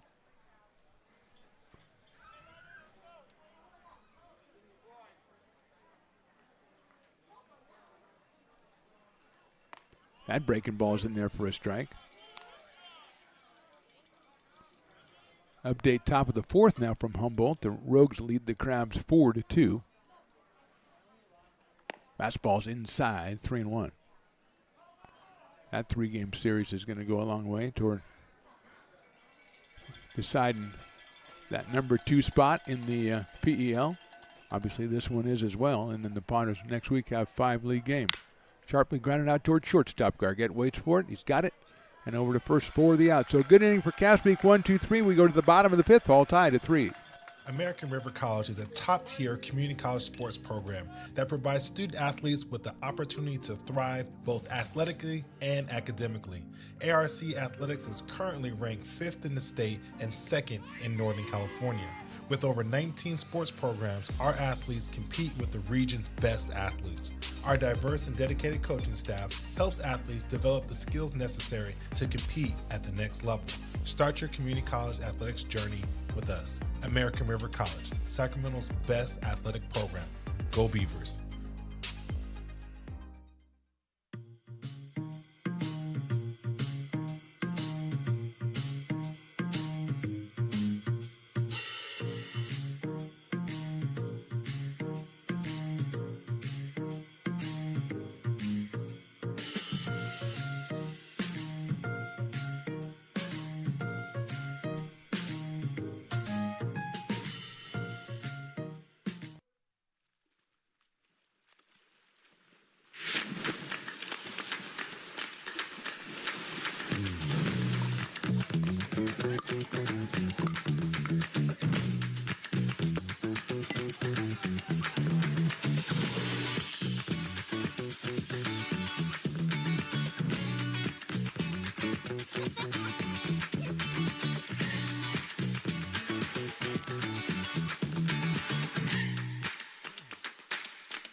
Welcome back to McBean Stadium, bottom of the 5th. We're all tied at 3. Mark the Phantom Low here with you, with my friend Riley the engineer.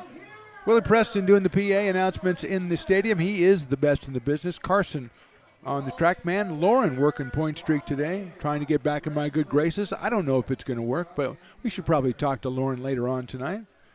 But right now it's Brett Ott, it's Jacob Doyle, and it's Luke Mancy against Ryan Radke. He's on for his third inning of work for the Kings. Marchetti went the first two. Radke took over in inning number 3. He's given up 2 runs on 2 hits. And he puts that one outside to Brett Ott, who has singled and walked and scored twice for the Potters today. Out of Rockland, California, and Sacramento State University, Mr. Brett Ott. High fly ball center field. D'Amelio moving over. And out number 1 recorded here in the bottom of the 5th. On a fly ball to center. And here's Jacob Doyle, who struck out in the first inning, then ripped a double down the third base line in the third and later scored. So Jacob 1 for 2, 327 on the summertime for the outfielder from Sparks, Nevada, and the University of Nevada.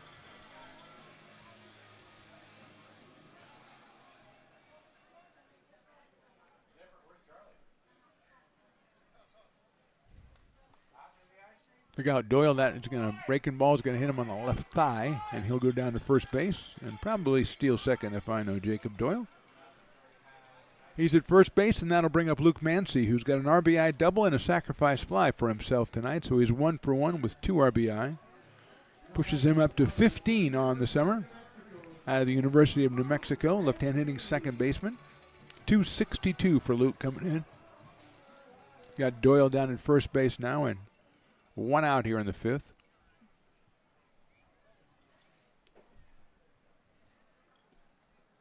Mancy lines it in the center. It's going to stay up, I think, for D'Amelio. He makes a diving play. What a catch by D'Amelio in center field. Went down and made the catch, went to the ground, and another fine defensive play by the Kings. And Mancy, who hit that ball solidly right on the screws, is retired for out number 2, bringing up Jason Hansen. I had the look of the ball was going to stay up in the air, and D'Amelio played it perfectly. Joey with a fine catch for out number 2, and here is Hansen, who struck out and had an RBI single. The single back in the 3rd inning. There goes Doyle. The pitch is outside. The throw to second is going to be not in time, and Jacob, as we thought, gets himself into scoring position for Hansen.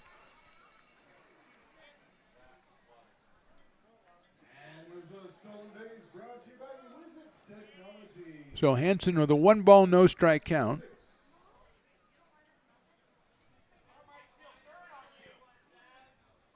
Doyle getting a pretty good lead. Rivas not really keeping him on at second base. Now he shadows over there.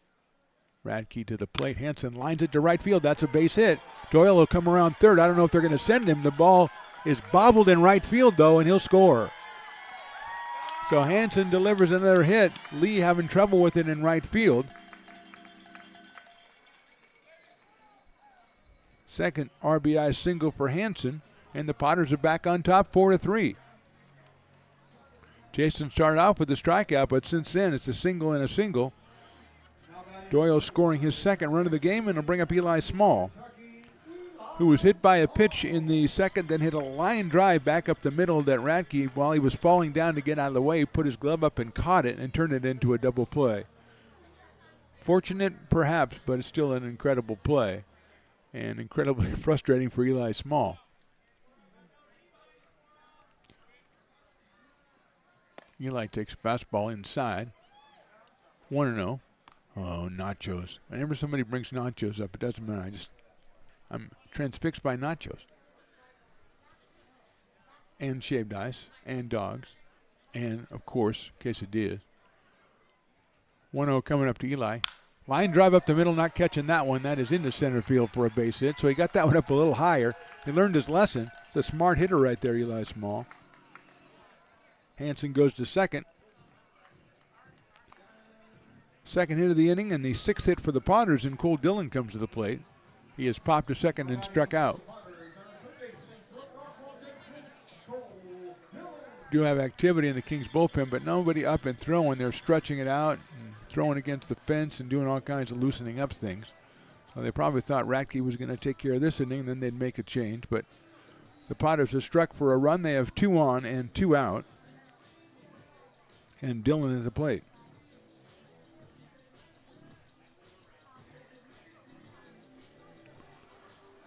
Coupland goes out to talk to Radke. And making his way back behind home plate right now. As the right-hand hitting third baseman Cole Dillon steps in.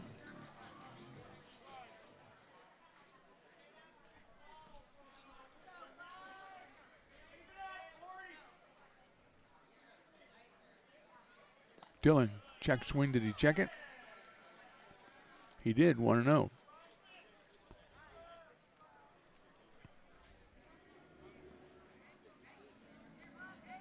Quincy Marlboro to follow if Cole Dillon can keep it going here in the fifth for the Potters. The way the Kings are coming back, you want to try to get a couple more up on the board. They've been down twice, come back and tied it twice, and now the Potters back on top. Chopper out towards shortstop. Chance is going to do or die, and that's through him into left field. Coming around third and scoring will be Hanson. And coming into third is Eli Small. A do or die situation out at shortstop.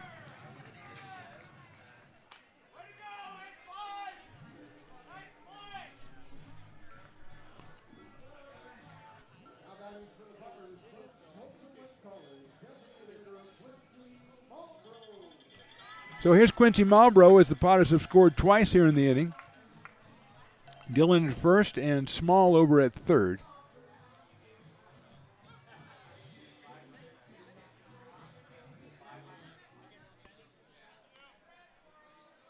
Kai Scargett to follow. In the dirt, blocked by Coupland.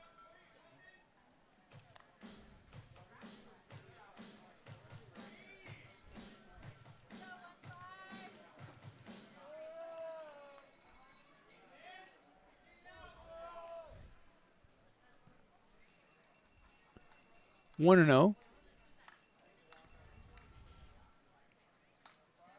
There goes the runner. Pitches outside. Bluff throw to second base.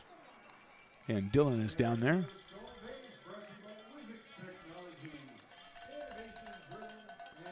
Two balls and no strikes.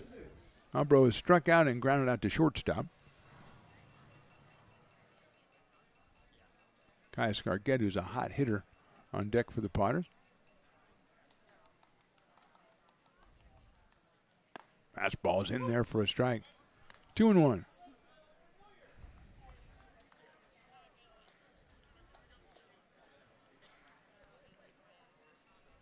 Potters 5, Kings 3. We're in the bottom of the fifth inning. Second and third, but 2 outs for Lincoln. 2-1 pitch on the way. Breaking ball down low. 3-1 to Marlboro out of Folsom Lake College. Quincy from Loomis, California. Beautiful country over there in Loomis.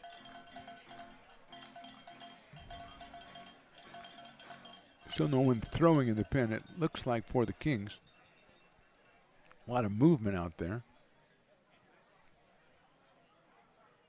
Foul back to the screen by Marlboro. So it goes to 3 balls and 2 strikes.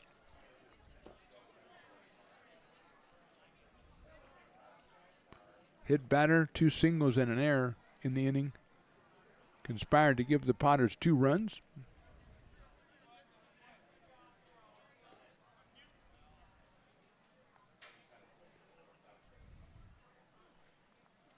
Marlboro swings and misses. Potters scored twice in the fifth. We go to the sixth. They lead at 5-3. This job is the Esplanade at Turkey Creek phases 4 and 5. Our scope of work for this project is full scope, so we've got all the underground, all the joint trench, and all the topside included with it. We are putting in sewer pipe, manholes. We're not doing services yet. We go through and do all the main line, and then we come back and do all the services after that. I would say this project right here, the one we're working on, is probably about a 2-month project. It's very costly to the developer, so beating the schedule is very important, more important than most projects. It's got a lot of groundwater, so we've got an extensive groundwater pump system in place. It's just cool to be a part of the built environment and know that for the next 100 years that people are going to use and enjoy what we've created here today.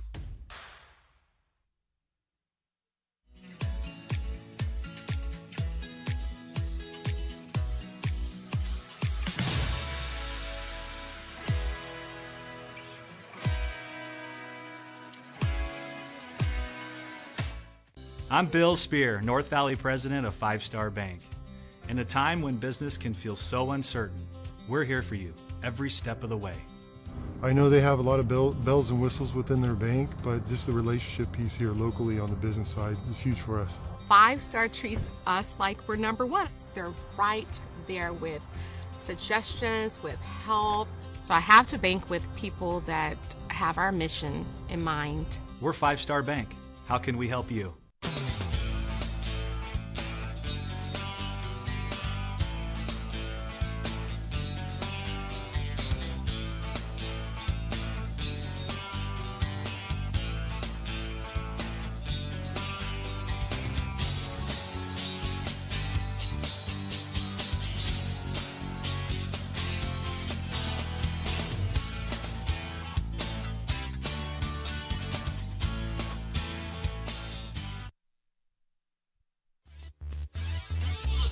Top of the 6th inning, Potters lead at 5-3. Luke Kaffbeek back out on the mound for his second inning of work. Might have seen on the cameras there between innings that Tyler Robertson was having a jawing match with the home plate umpire. One of the umpires getting involved. Matt Lundgren finally came out and got involved. Don't know what it was about, but it was very heated.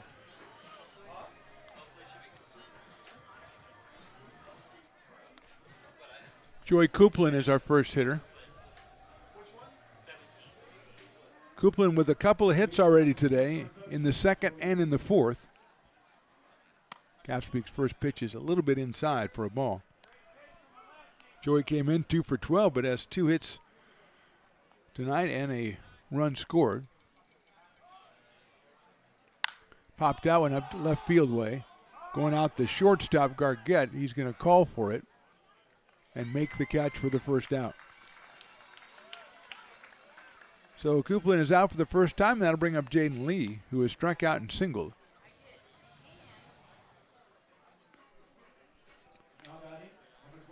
Lee out in right field tonight for the West Coast Kings out of UC San Diego. Breaking ball in there for a strike from Kaffbeek. A left-hander, 6'3", 195 out of Arbuckle, California. His fastball is fouled back. That was 86 from Kaffbeek.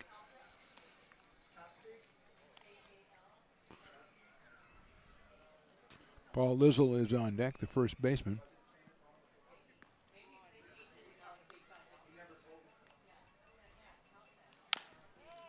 That is fouled off.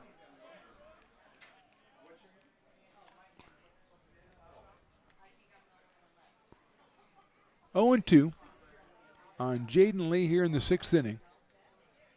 Castillo went the first 4. Hit sharply out towards second base. Mancy scoops it up. And Luke delivers it to first in enough time for the out to be recorded. 2 outs, and Paul Lizzle's the hitter. The first baseman is an RBI single and a strikeout, so he is 1 for 2 in the game with that run batted in.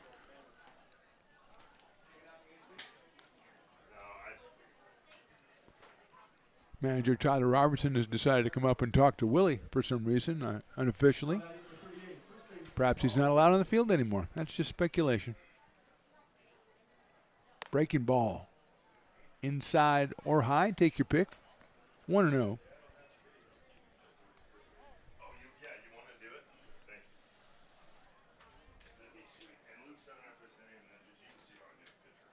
Swing and a miss. Those are 1 for 2, and it's 1-1. Sammy Rivas on deck. Left-hander warming up for the Potters in their bullpen as a swing and a miss on the breaking ball from Kaffbeek.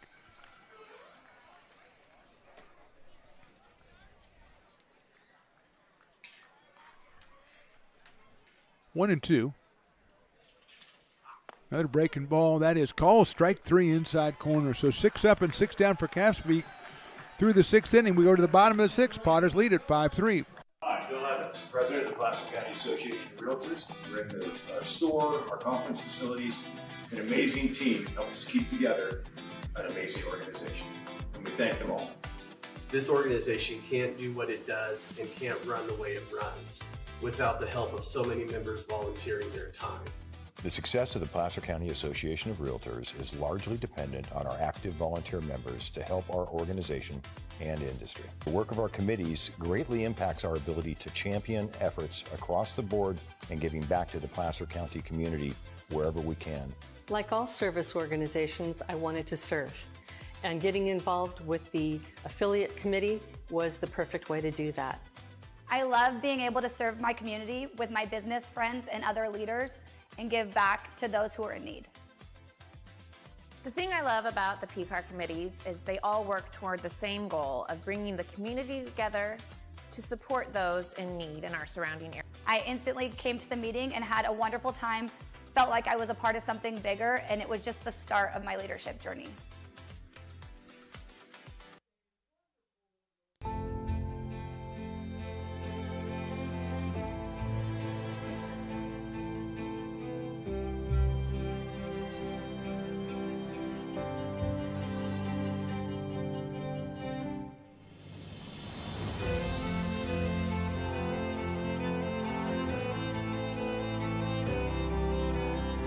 Situated on the corner of Lincoln Boulevard and 5th Street, this iconic building has been the home to several hotels over the decades, the most famous and longest running of which was the Lincoln Inn.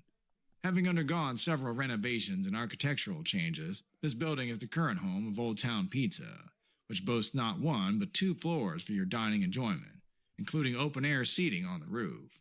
Stop in for a slice today. Or stop by the Lincoln Museum to see the 300-pound cash register that used to adorn the front desk of the Lincoln Inn. Bottom of the 6th inning from McBean Stadium. Potters lead at 5-3. New pitcher for the West Coast Kings is Logan Hurd, the left-hander out of Tulane University, making his 6th appearance. 11 innings, 6 hits, just 1 earned run, 9 strikeouts, 2 walks. He's 0-1.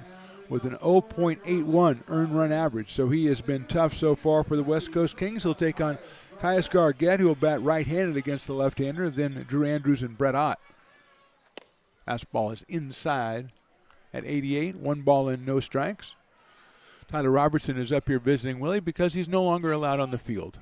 And we just leave it at that, I guess. Maybe there was a difference of opinion. Maybe he didn't fill out the right paperwork. Line drive, left field, base hit.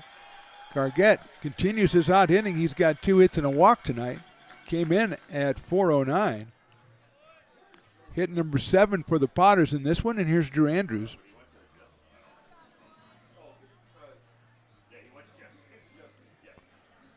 Drew is grounded out into a fielder's choice and grounded out.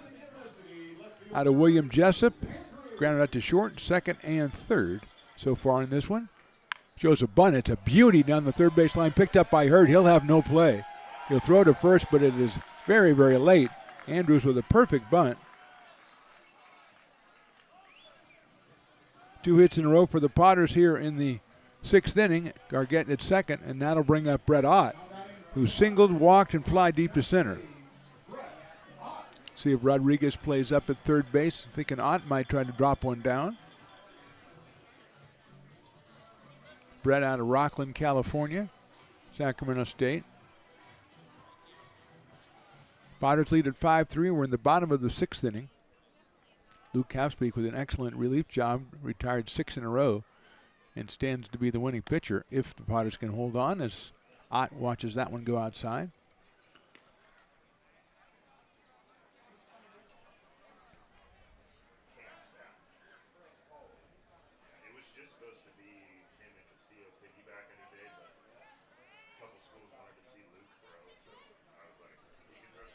Ott bunts that one down the third base line. It's going to go foul.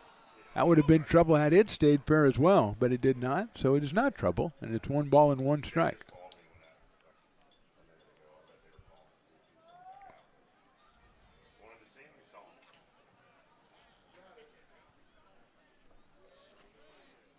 Brett Ott runs, I don't know if he runs all the way to the right field fence on foul balls or something, but it does take him a long time to get back. I have noticed that.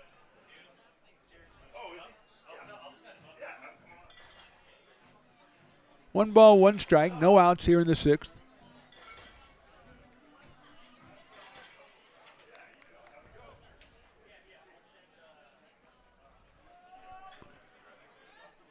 Rodriguez in at third, same with Lizzle at first.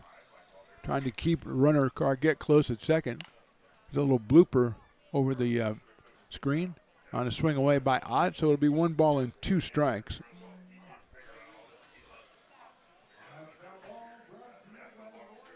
Jacob Doyle on deck. Gargett at second. At first is Drew Andrews.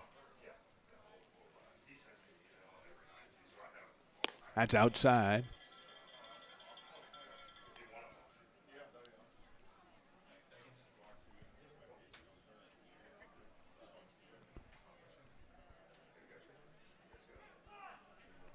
Two and two. In the dirt. I believe we have a new, I think that's Evan Gentile is taken over behind the plate, number 25.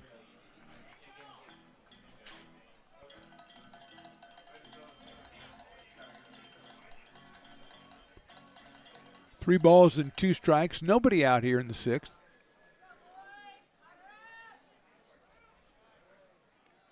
Swing and a miss on an inside fastball. Ott is down on strikes for the first out in the inning. So here's Jacob Doyle. He has struck out, doubled, and been hit by a pitch. Has a homered in 2 straight games. It'd be nice to make it 3. I can almost guarantee him a player of the game interview if he would hit a home run for the 3rd straight game. I think I would be fine with me.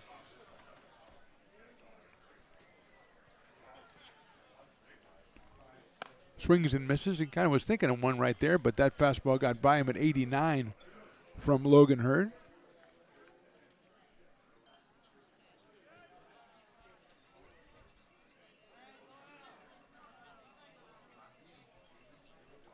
Left-hander out of Tulane University, sporting a 0.81 ERA in 11 innings. Given up only 6 hits, gave up 2 hits right away to the Potters. Then he got Ott on strikes, and now he's 1 ball and 1 strike on Doyle as that one sails outside.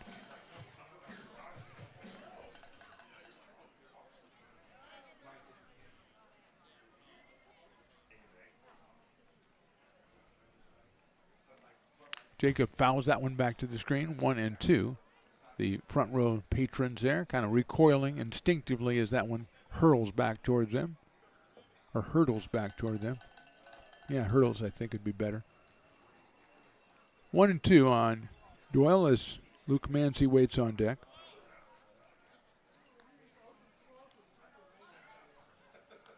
Sails outside again, so it's 2 and 2.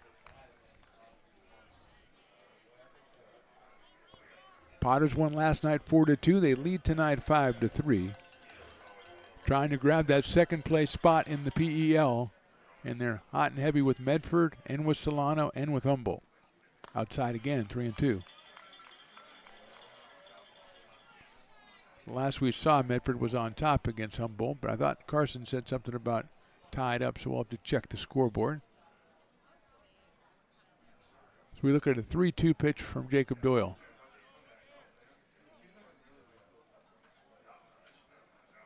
Outside, ball 4. Doyle waits him out and loads the bases. Gargett moves over to third. Andrews now is at second. And that'll bring up Luke Mancy, who has doubled in a run, hit a sacrifice fly, and then hit a screaming line drive to center that Joey D'Amelio made an excellent catch on back in the 5th inning. So Luke is 1 for 2 with 2 RBI. Takes outside for a ball, 1-0.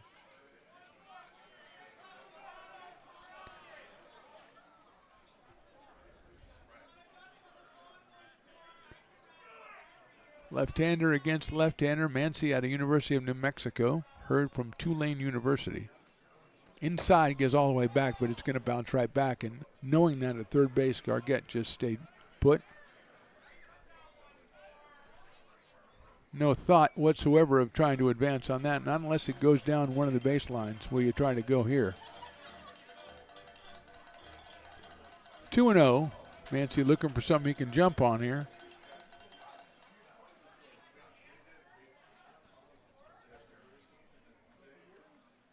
Check swing, did he go? I don't think he did, but nobody's asking, so we'll call it 3-0. Jason Hansen, who has a couple of runs batted in tonight, is on deck. 3-0 pitch coming up to Luke. Bases loaded, 1 out, 6th inning. Right down the middle, 3-1. 87 from Logan Hurd.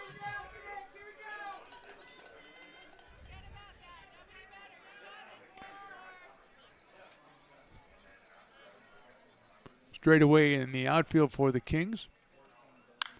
Lifted down the left field line. I think it'll be out of play. And comes it back from 3-0 to 3-2 now on Mancy.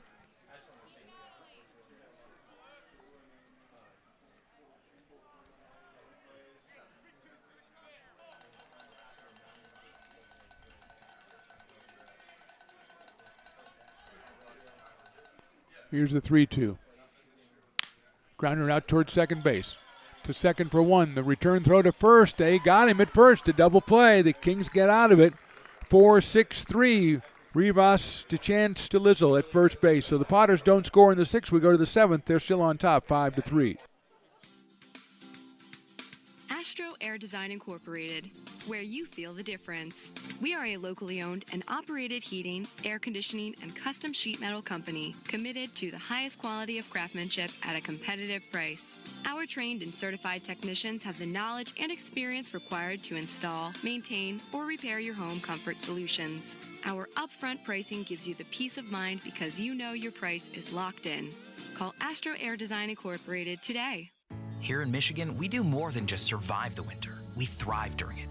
You simply can't keep us away from what we love most: great times and amazing beer. The snow transforms the landscape and lays the path for adventures yet to be had. Trails ready to be explored, and freshly groomed hills ready for the first run of the day.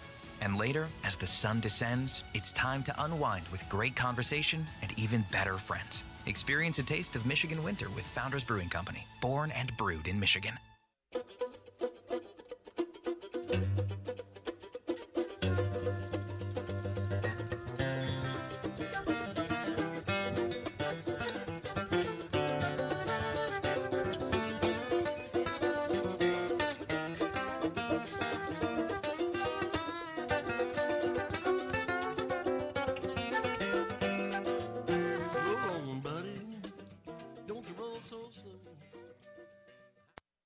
Being a laborer means everything. It was what took care of me when I was growing up. It's what takes care of me now. Because of President Biden and the money he's put into infrastructure, the need for our workforce to expand is out of this world.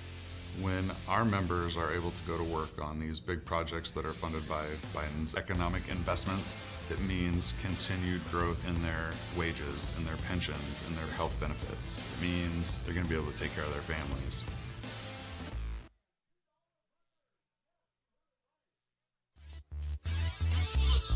Top of the 7th inning from McBean Stadium. Potters lead 5-3. Cam State in the new pitcher, the left-hander out of Auburn, California, making his 2nd appearance of the season.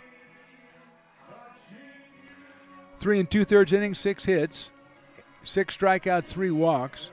He is 0-1 on the year, and he will come on to face the West Coast Kings. Sammy Rivas will start it off in the 7th inning. Then the top there, Joey D'Amelio and Caleb Chance. Rivas has a couple of strikeouts tonight, so he is 0 for 2. I think we do have a pinch hitter up here. He's got a number. 18, Colin Lentillo will be the pinch hitter.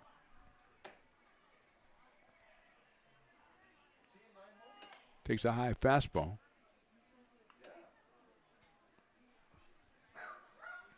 So Lentillo takes over as what we call the dog batter around here, which is important if you're a beer drinking fan. Swings and lines that one down the left field line, out of play. Lentillo, I think, was the dog batter last night and spoiled everybody by flying out twice. So 1-1. Calf's beak, 2 innings and just nothing. 1 strikeout. There's a fly ball out to center field. Ott's keeping it on the horse. Reach it and make the catch. So Lentillo, again, hit the ball pretty far out there, and Brett Ott on his horse got him for the out. So 1 out here in the 7th, and I'll bring up Joey D'Amelio, who singled in the 1st, popped out in the 3rd, and then had a 2-run single in the 4th. So he is 2 for 3 with a pair of runs batted in today. out of Pepperdine University.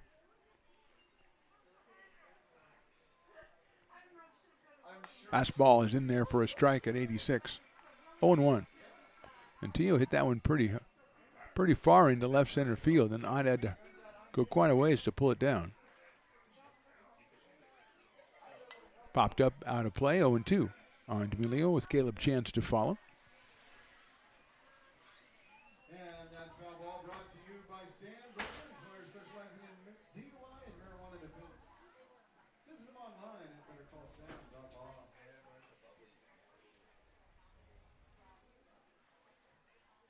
That's in the dirt for a ball. 1-2.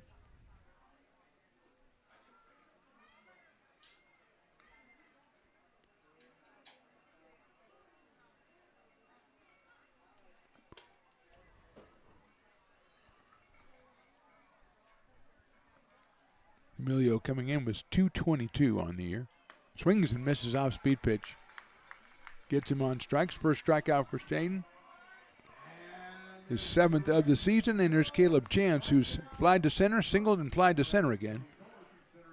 So Caleb is 1 for 3 out of the University of Colorado at Colorado Springs, UCCS.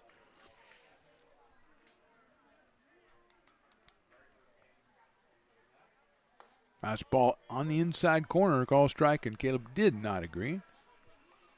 But it'll stand, I believe. Pretty confident it's going to stand. 0-1.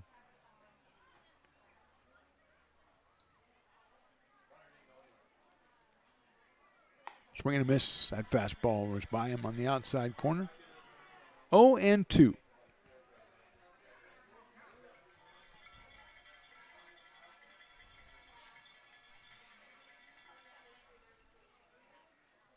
High fastball. 1-2. Actually tried to finesse that one, but missed the strike zone. Left-hander from the windup, 1-2 pitch. Hit sharply down the third. Dillon scoops it up. Cole across the diamond. In plenty of time at first. Another good inning from the Potters bullpen. We go to the bottom of the 7th. Potter fans are stretching with a 2-run lead.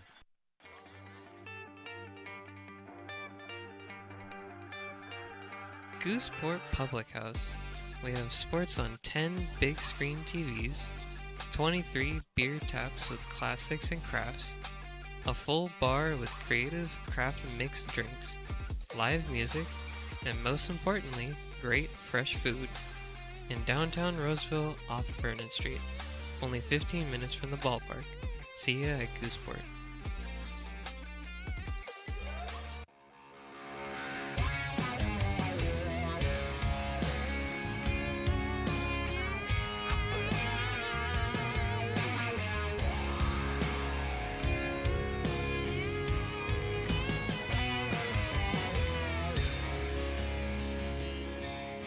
Old man knocked on my front door with my teenage boy and a couple more from up the road. He had 'em by the collar, said he...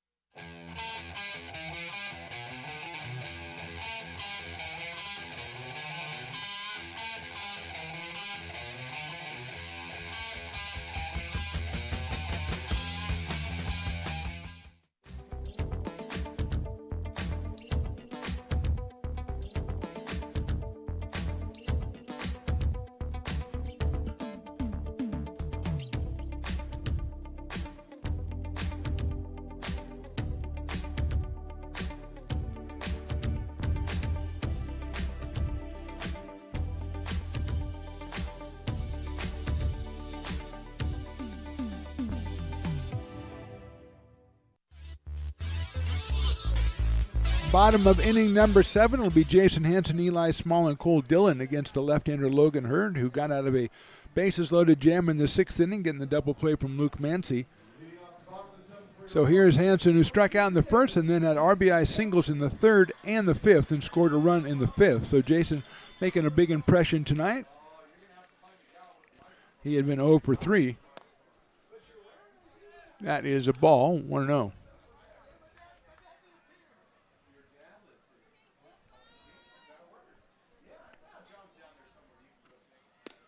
That is 2-0 now on Hansen. Hurd's fastball at 87 miles an hour out of Tulane University.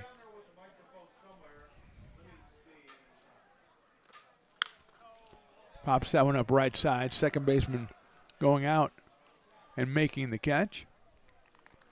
That is Lentillo. And Hansen is out with the pop up to second base for the first out here in the 7th inning. And that'll bring up Eli Small, who's been hit by a pitch, lined into a double play, and singled. Lined that one back in the 3rd inning, then hit it a little higher the next time over the pitcher's head into center field for a base hit. Inside on the off-speed pitch, 1-0 from Hurd.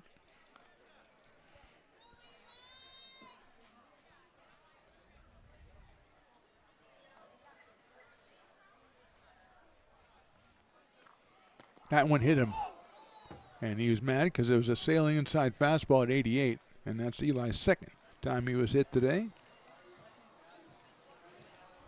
And he'll go down to first base, and Cole Dillon will be there.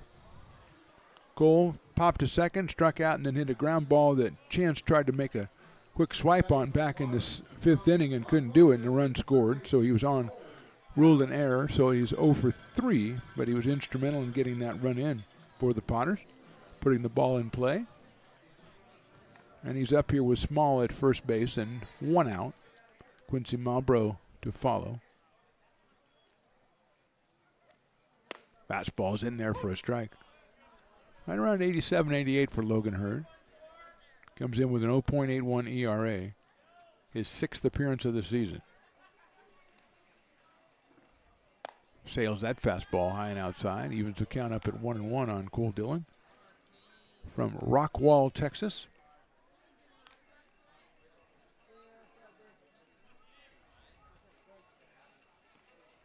Hits it sharply right back the umpire into center field for a base hit. Rounding second and going to third is Small, but he fell down. He's got to dive back into second base. So we had a lot of moving around there. We had the umpire falling down. We had the runner falling down. We had Dillon with a clean single to center field.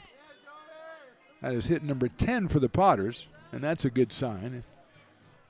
And it brings up Quincy Malbrough, who was struck out twice and grounded to short.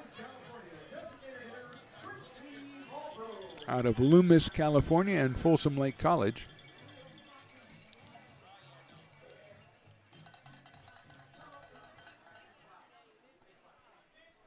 Small probably would have been able to make it to third, but got sniped out there at second. Fastball on the corner for a strike, and lucky to get back into second base. The throw from D'Amelio coming in behind him.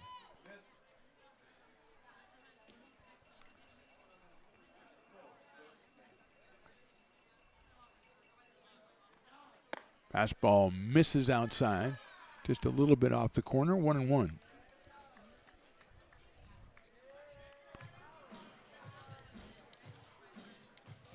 Caius Gargett, who's been one of the hottest Potters hitters as of late, on deck.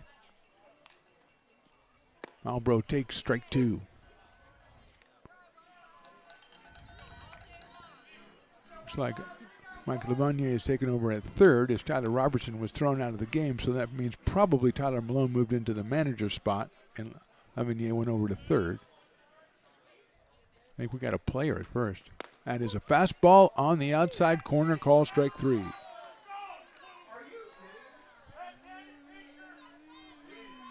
And that'll bring up Caius Gargett, who walked, doubled, and singled in this game. Batting right-handed against the left-hander Logan Hurd.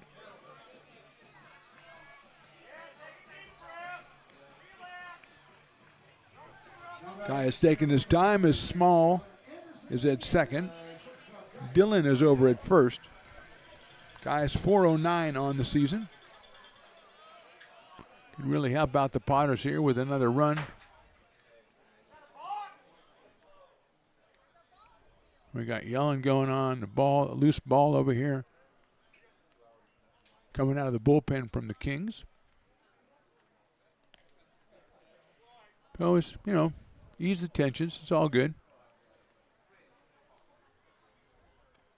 Caius hits a ground ball to the right of shortstop. Chance, nice play. He's going to try to go to third, but loses control. It's an infield single, and the bases are loaded.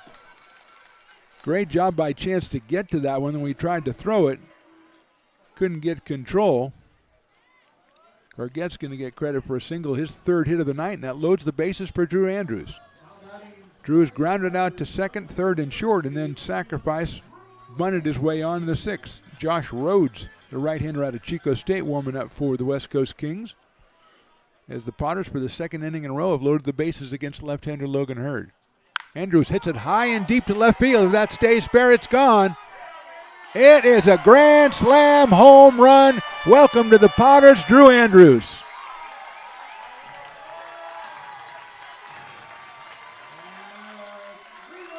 He got excited last time he did that, Riley, the engineer, but this time he kept it fair. He learned, and he is going to get himself a couple of RBI. Let's call it 4, as he makes a huge impression and puts the Potters ahead 9-3. 330 feet, 97 miles an hour off the bat for Drew Andrews, who just put himself in contention for player of the game, I'd have to say. Just saying. So the Potters score 4 times here. That'll bring up Trey Furry's going to pinch hit for Brett Ott. Furry with 2 hits last night.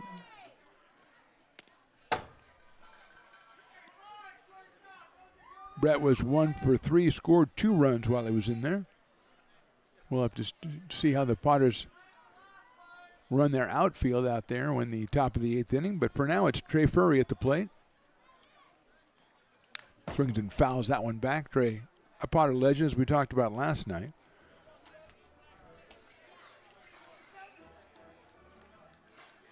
Couple of singles and a walk for Trey last night in his debut. For 2024, that is. Here's the 1-1. It's down low and inside. Make it 1-1 now on Trey Furry. Out of Folsom Lake College and William Jessup University. William Jessup's Drew Andrews just put a charge through this crowd with a grand slam home run to hopefully break it open for the Potters. They lead it now 9-3. That is on the outside corner. 2 balls and 2 strikes, and very pertinent heckle. That is not a strike. That's there's nothing personal about it. Just very matter of fact. Furry fouls that one off against the screen. Just that is not a strike. It's a very constructive heckle, really. Nothing about your eyesight or anything. Just that is not a strike. Simple declaration of fact. I think Park could say, yes, it is, because I said it was. But I don't think that's the right thing to say in this situation. That just kind of inflames things, I think. Purry swings and misses. He's out on strikes, but the Potters score 4 times in the 7th on a Drew Andrews grand slam home run. We go to the 8th. They're on top, 9-3. When it comes to your home's maintenance and repairs, Jeffers Resource Group has you covered. Our handyman services offer a comprehensive range of expertise, from minor carpentry to drywall, electrical and flooring for property managers, landlords, and renters alike. We ensure that every job is completed to the highest standards, so you can have peace of mind. Contact us today to discover how Jeffers Resource Group can help keep your home in top shape.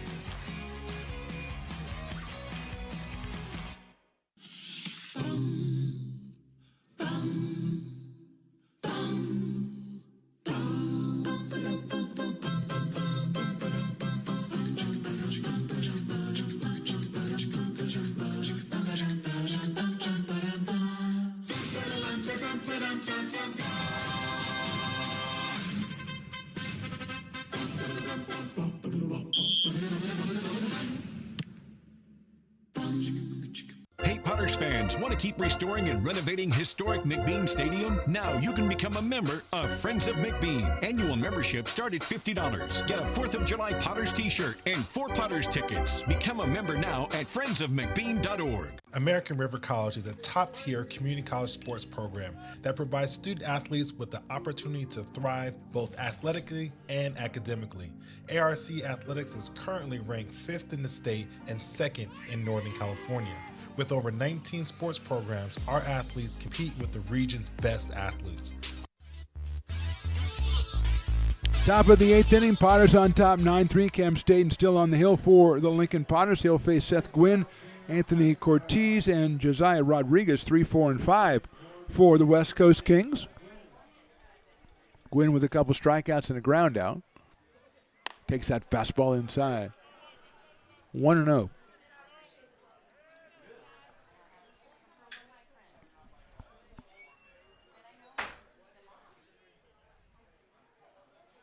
That fastball's in there for a strike.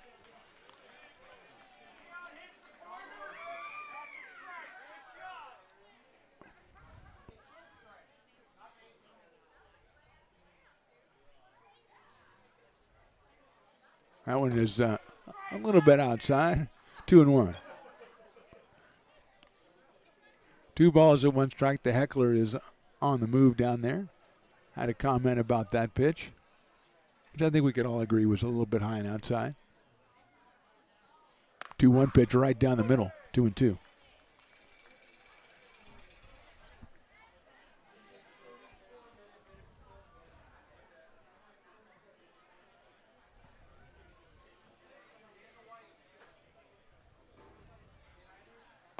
That's down low, 3-2.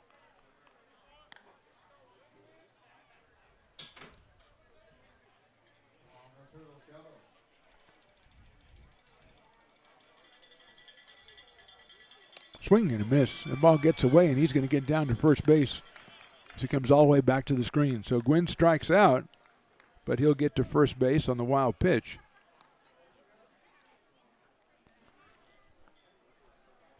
And that'll bring up Anthony Cortez. It was a high fastball. It went over the head almost of the catcher, Eli Small. So Cortez, who was struck out, flied to center and popped to second.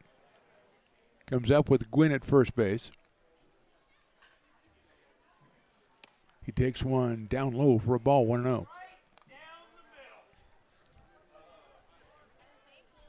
One ball and no strikes. Rodriguez to follow.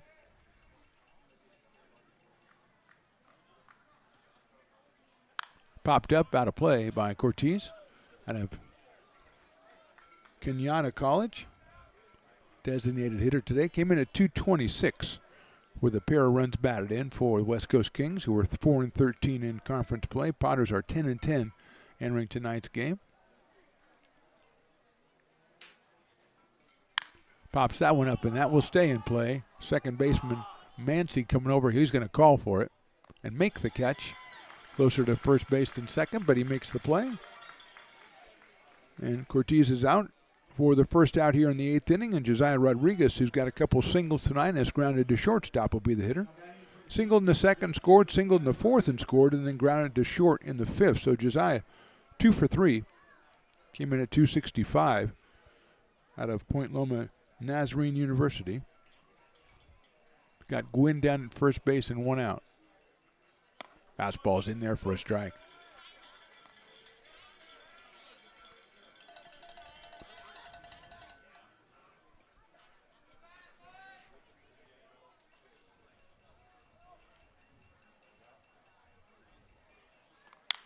Lifted down the right field line. Doyle is on the run. He's going to have to go into the bullpen. And he makes the catch and guns the ball to second base to keep the runner at first. Fine defensive play in right field and a very difficult job to run into the bullpen for Jacob Doyle. The crowd very appreciative of that fine defensive play. 2 outs. And this should be Evan Gentile. It is Gentile who came on to catch in the bottom of the 7th inning. Fastball high and inside. 1-0.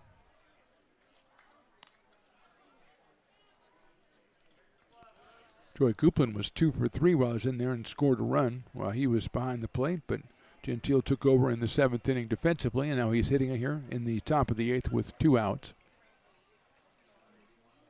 Fastball misses inside, 2-0.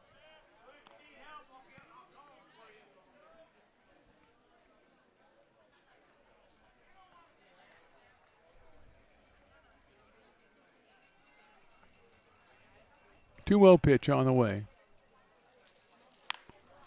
Saw it off back over the screen, so it's 2-1 on Evan Gentile.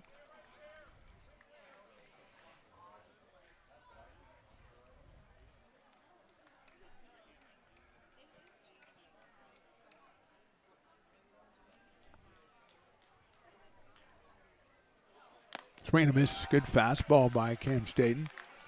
86 miles an hour by the left-hander out of Auburn, California, Sierra College. And he's even in the count, 2 balls and 2 strikes. Grant Munoz on deck to bat for Jaden Lee if his spot comes up. 2-2 pitch backs him off inside with the fastball. Full count, 3-2.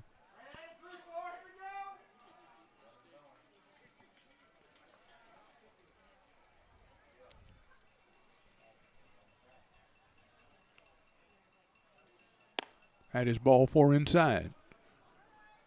So 2 on with 2 out, and Munoz will be the pinch hitter. Lee was 1 for 3. Munoz last night was 0 for 2. He was replaced by Jaden Lee. He is returning the favor today as he'll step up here out of UOP, the right-handed hitter. Fouls that one back over the screen, so it's 0-1. 2 teams play again tomorrow, 3rd game of the series. 6:35 first pitch. It's a fireworks night. It's also Christmas in July. What does that mean? I'm not really sure. I'd like to tell you I know. I don't know. They don't consult me on all the promotions. I don't know why. Christmas in July. Christmas fireworks are like a tradition here in Lincoln. I don't know, Riley, the engineer, why you don't know about that. We do them every Christmas. Chopper down the third base line, foul. So it's 0-2 quickly on Munoz. Paul Lizzle is listed next.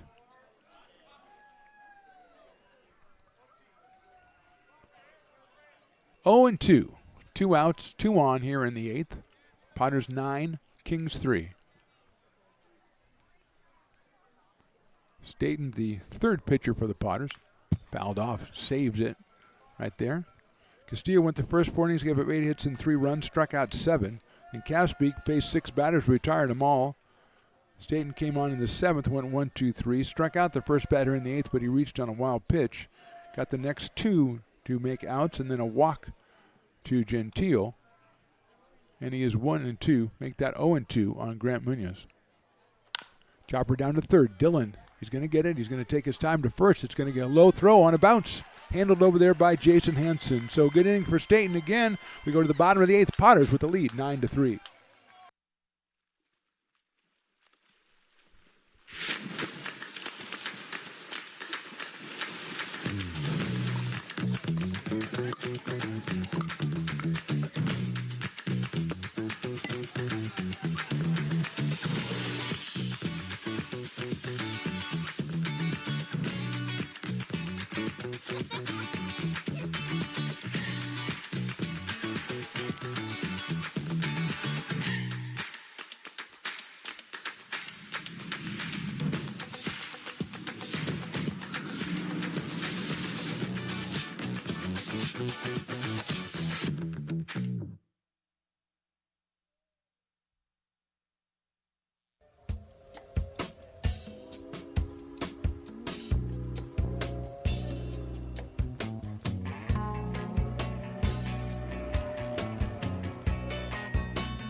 This job is the Esplanade at Turkey Creek phases 4 and 5.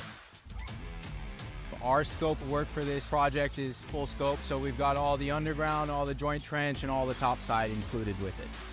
We're putting in sewer pipe, manholes. We're not doing services yet. We go through and do all the main line, and then we come back and do all the services after that. I would say this project right here, the one we're working on, is probably about a 2-month project. It's very costly to the developer, so beating the schedule is very important, more important than most projects. It's got a lot of groundwater, so we've got an extensive groundwater pump system in place. It's just cool to be a part of the built environment and know that for the next 100 years that people are going to use and enjoy what we've created here today.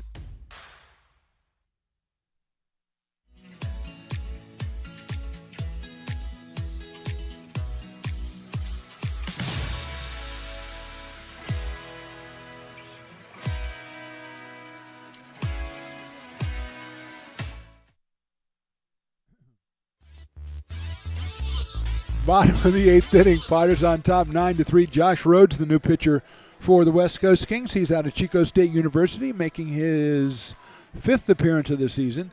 9 in the 3rd innings, 5 hits, 2 earned runs. He's struck out 11. He's walked 4. 1.92 ERA for Josh Rhodes. He will face Jacob Doyle, Luke Mancy, and Jason Hansen. Except this is Jax Jimenez batting for Jacob Doyle.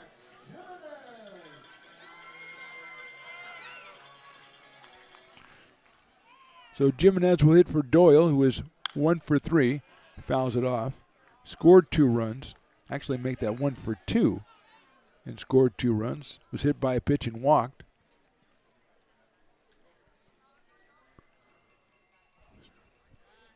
Jimenez out of Whitney High School and headed to University of Oregon. Sac B Metro Player of the Year last year for high school baseball. And he has a 1-ball, 1-strike count. Batting for Doyle here in the bottom of the 8th. Takes a high fastball from Rhodes. 85 on the gun.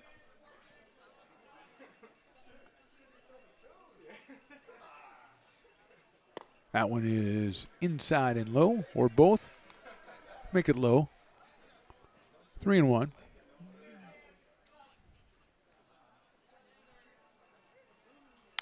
Chopper, going to be a tough play by Rhodes. He's got it over to first and gets him by a whisker at first base. So the first out is recorded here in the bottom of the 8th inning, and that'll bring up Luke Mancy. Luke has an RBI double, a sacrifice fly, a line out to center field, and hit into a double play. So he is 1 for 3, has 2 runs batted in, jumped his season total up to 15 in the run batted in category. Check swing, and he went around for a strike. 0-1. Marchetti started, went the first 2, then Radke went 3, Hurd went 2, and now Josh Rhodes here in the 8th inning. Takes a high fastball.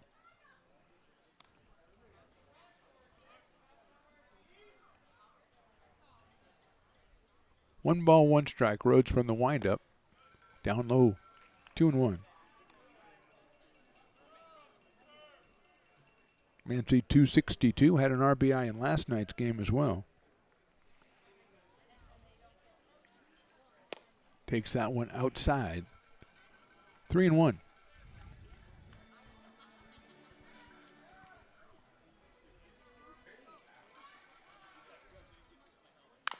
There's a little number down the third baseline. Going to be a tough play over there.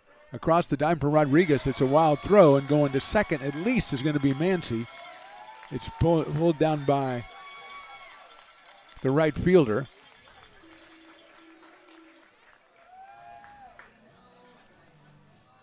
And it's Munoz out in right field. So it'll be an infield single and error on the throw.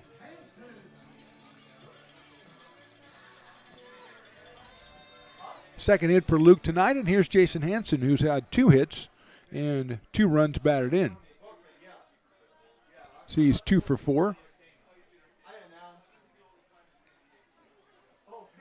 Outside for a ball, 1-0.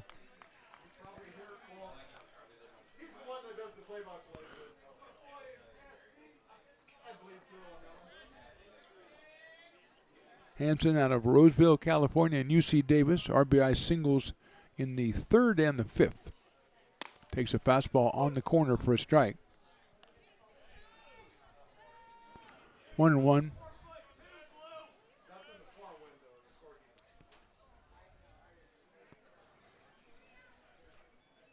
Rhodes on the mound. Gentile behind the plate for the West Coast Kings. That's in the dirt. Down low, 2-1. Rodriguez the third, chance at short. Montillo at second.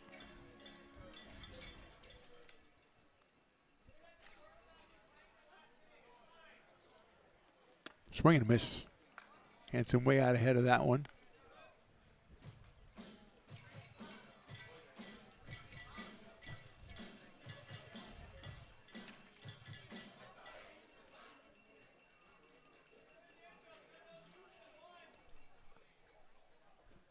Outside for a ball. 2-2.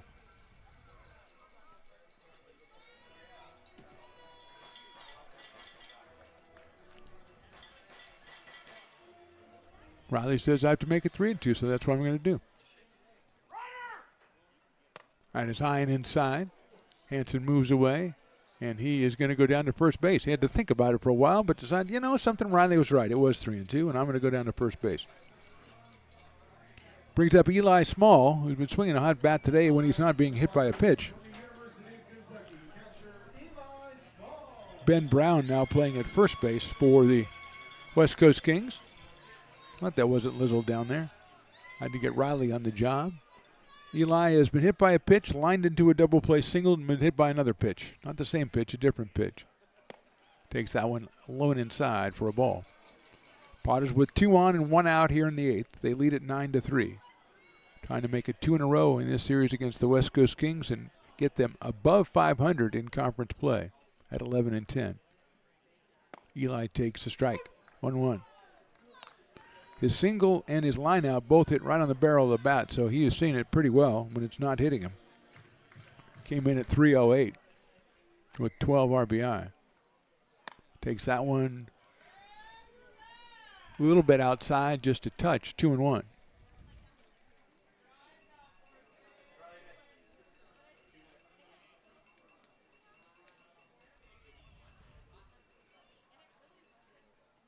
Hits it sharply down to third. Nice play down there by Rodriguez. Goes to second for the force to first, not in time. What a play by Josiah Rodriguez at third base, robbing Small of another hit. He threw to second to get the force out on Hanson. Moving to third is Mancy. It's first and third, and Cole Dillon at the plate. Just a really nice play. The Kings have really pulled out a couple of fine defensive plays out here tonight, and they did the same last night as well. And here's Dillon, who's grounded out, struck out, reached on an error, and then singled.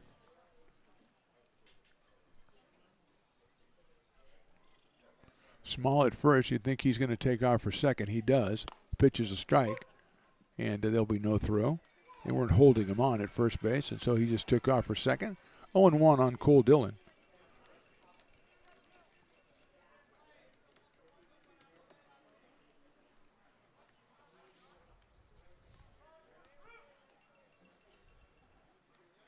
Fastball on the corner for a strike, 0-2.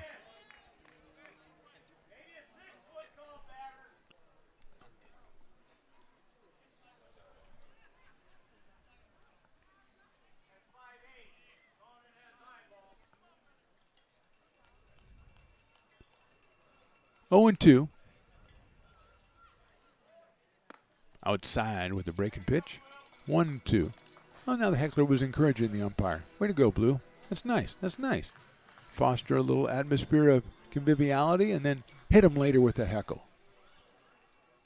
Good thinking. 1-2 to Cole.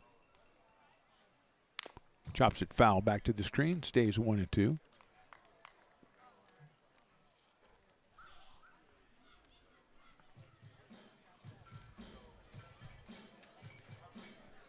Tyler Antwine's come out on deck in case the spot comes up. He'll pinch hit for Quincy Malbro.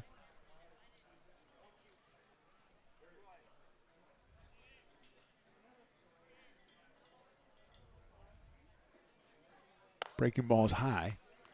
2 balls, 2 strikes on Cole Dillon out of Rockwall, Texas. I can only imagine that's a ramshackle small town somewhere in the Panhandle or something. If that's even in Texas. I don't even know. But there's got to be tumbleweeds blowing through Rockwall, you know. Chopper in the hole. That's in the left field for a base hit. 1 run scores. Here comes the second one. The throw to the plate is cut off. It's a 2-run single for Dillon. And the Potters lead at 11-3. Cole picks up his RBIs 9 and 10 as Mancy scores and Eli Small scores. And here comes Tyler Antwine. Quincy was 0 for 4 while he was in there. Tyler coming out of Fresno State and Somas, California.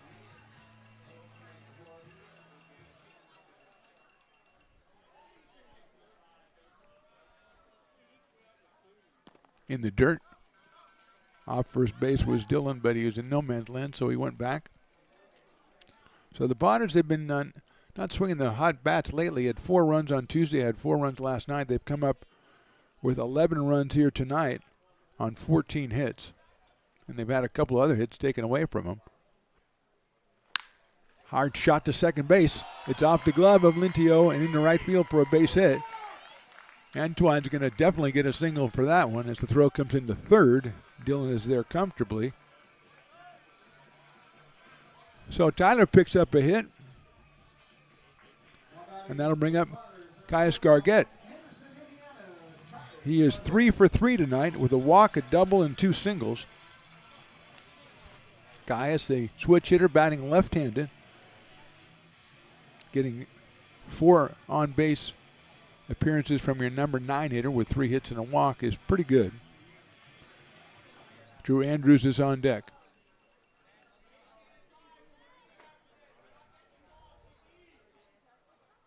Inside, I think that hit him. Yep.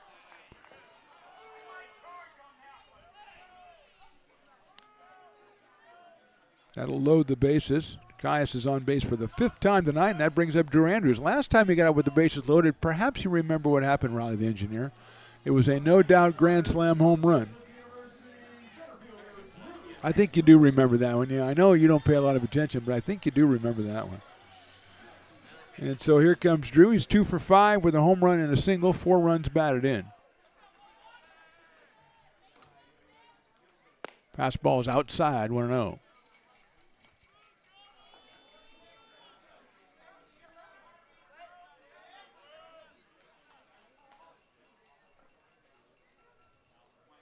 Pops it up. Get out of play, says me, and it does.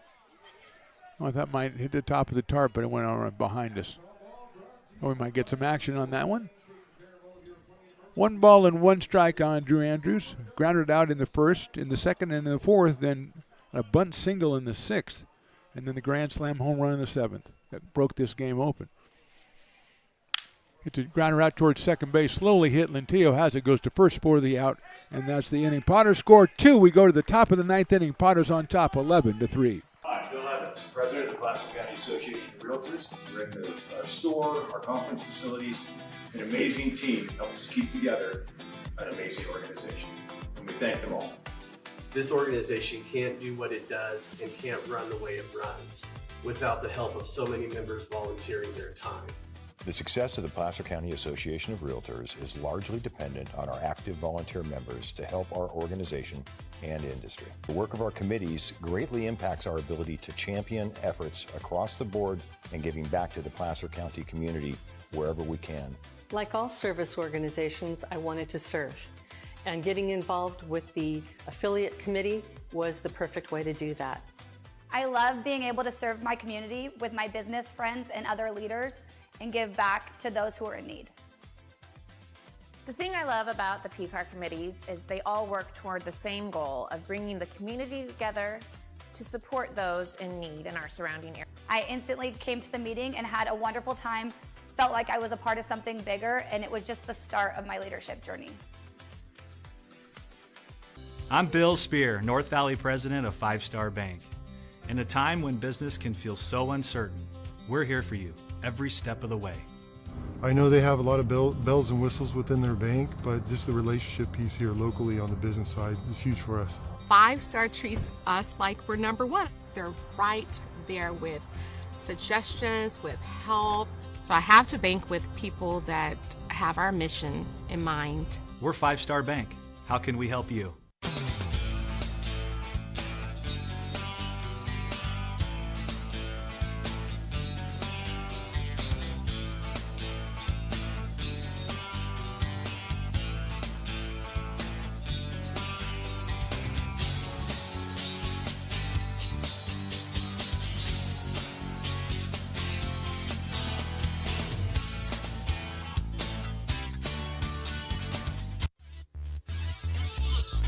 Top of the 9th inning from McBean Stadium. Mark the Phantom Low here with you with Riley the engineer. It's going to be Ben Brown leading us off here. Then I think it's Colin Lintio should be next, and then Joey D'Amelio. Cam Staton still in the ball game, working in his 3rd inning. He's given up no hits. He's struck out 2. He has walked 1.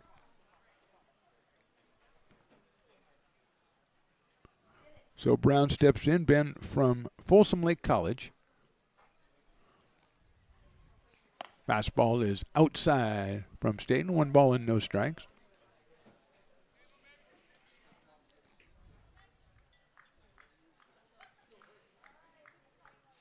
That one also outside. 2-0.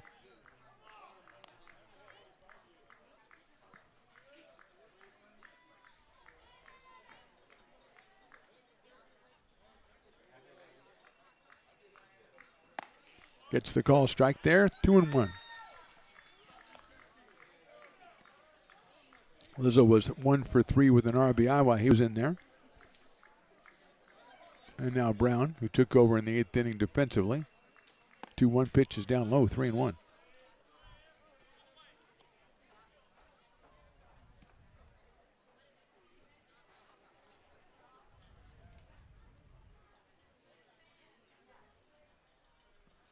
Swing and miss makes it 3-2.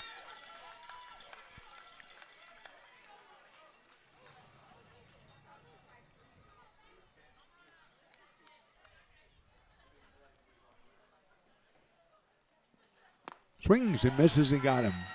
Went down 3-1, came back with a couple of fastballs. Third strikeout for Cam Staten, and that'll bring up Colin Lentillo. He came on in the 7th inning for Rivas and fly deep to center field. So he is 0 for 1 in this one. Outside and high for a ball. Joey D'Amelio, the leadoff man, is on deck. Potters try to close this one out. Set the stage, hopefully, to take 3 in a row from the Kings. Tomorrow night, it's a 6:35 first pitch. Swing and a miss by Lentillo. Calling from St. Mary's College.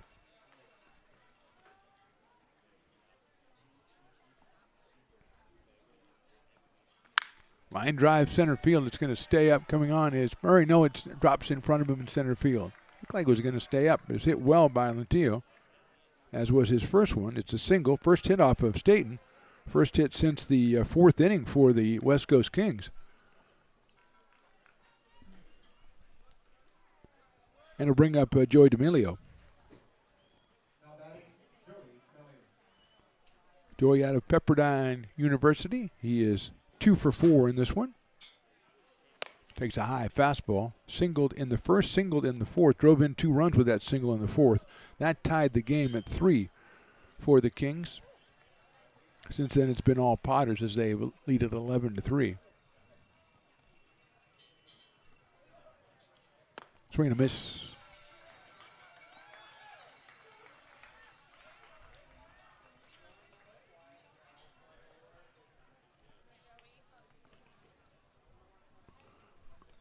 One. Very short lead at first by Lentillo. Swing and a miss again by D'Amelio. And it is 1-2 with Caleb Chance to follow.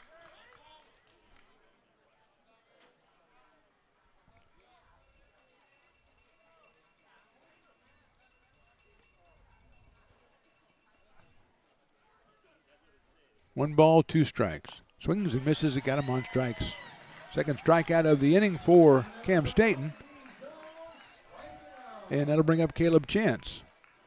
He's got a single. He's got a couple of flyouts to center field. He's got a ground out to third base. So Caleb is 1 for 4. That's what he was last night. He had the only hit against Adon Perez in the 6th inning that Perez threw. Fastball, corner, inside for a strike. 0-1. Stay with us for our post game. Assuming the Potters can close this one out, we'll have an interview with our player of the game. That will be no secret, Drew Andrews, the Potters left fielder. That's in the dirt.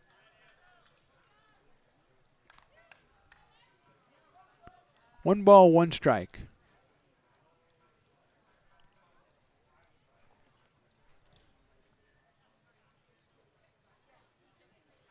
Fastball gets the inside corner again. 1-2. Chance does not agree with that. Last strike guy would come in handy right about now. Do you think Riley the engineer? Not you. No, I don't think you would be a good last strike guy. Although I'd like to see you do it. 1-2 pitch. Fouls it off. And this is where the usual last strike guy loses it because they, after one pitch, they kind of lose their momentum. But the real last strike guy, I don't want to say R.I.P., but R.I. is vocal cords.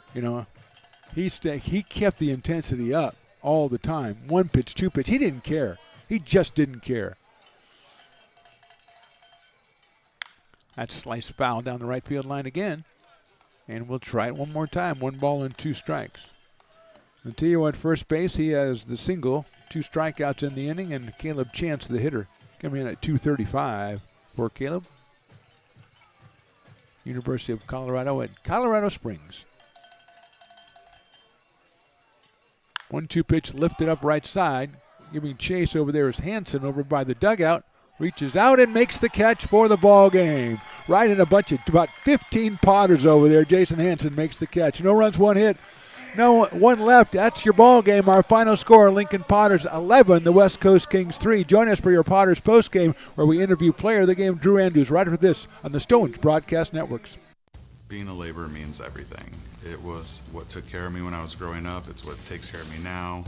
Because of President Biden and the money he's put into infrastructure, the need for our workforce to expand is out of this world.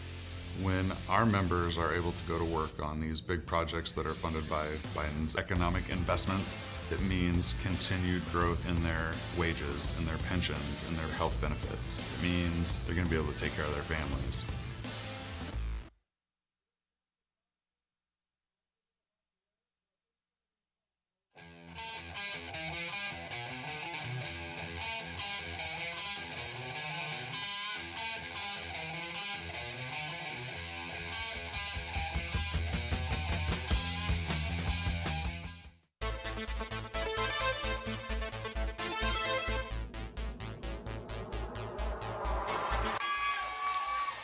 Pass flung on and missed. He got him on strikes at 86, the off-speeder. Bruno strikes out the side. Potters get the win 8-5. Sanchez 1 on 4. She gets it back, trying to get it back to Gallegos. What a spin move. Her shot is blocked. She has it controlled, puts in the goal. Witt trying to set it. She sets it over for Marley Harrison, pokes it over. Short set for Barrios, and her slam goes out of play. He's going to look that way. Now he's going to duck down the middle. He's got a guy wide open at the 18 kidder. That's Robert Freeman. And Robert's trying to make a couple of moves. He comes back to the 15. Comes down to the 10. He gets a block to the 5. Funny, but I wanted to ask you about that because I remember you doing that show, and you kind of. Go ahead. That's our new show. Those are really nice. Yeah, Beneath One Fern is what we call the show. Yeah, Between a Flower? Yes. Well, we're working on workshopping the title. Yes. Ooh. Well, you may not see that $10 again, my friend.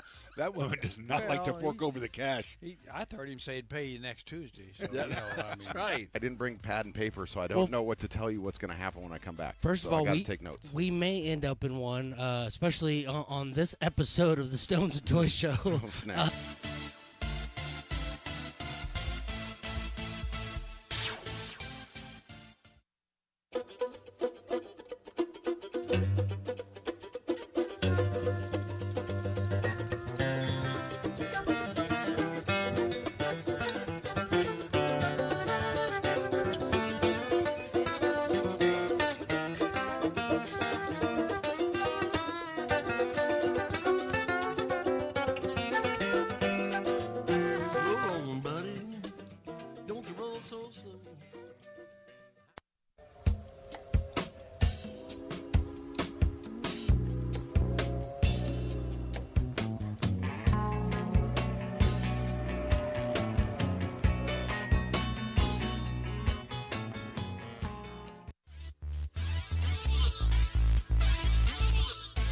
Welcome into the Potters postgame, brought to you by Friends of McBean. Let's welcome tonight's Old Town Pizza player of the game, Mr. Drew Andrews.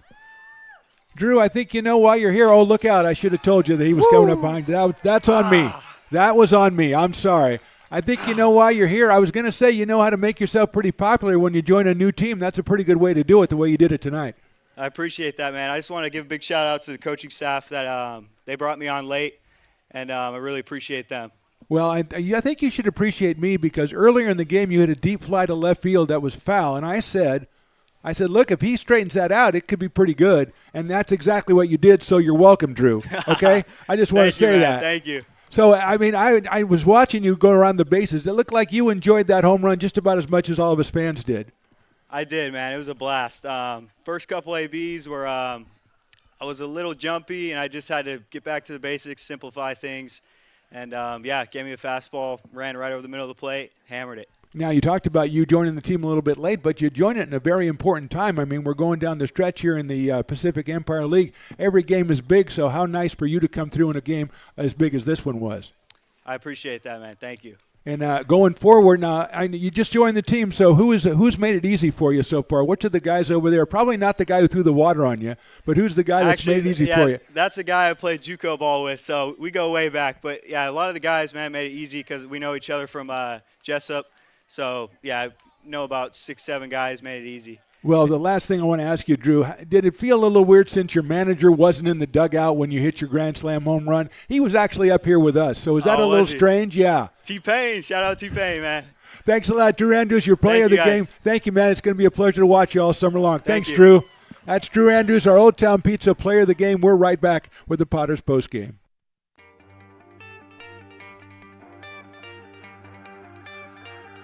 Gooseport Public House.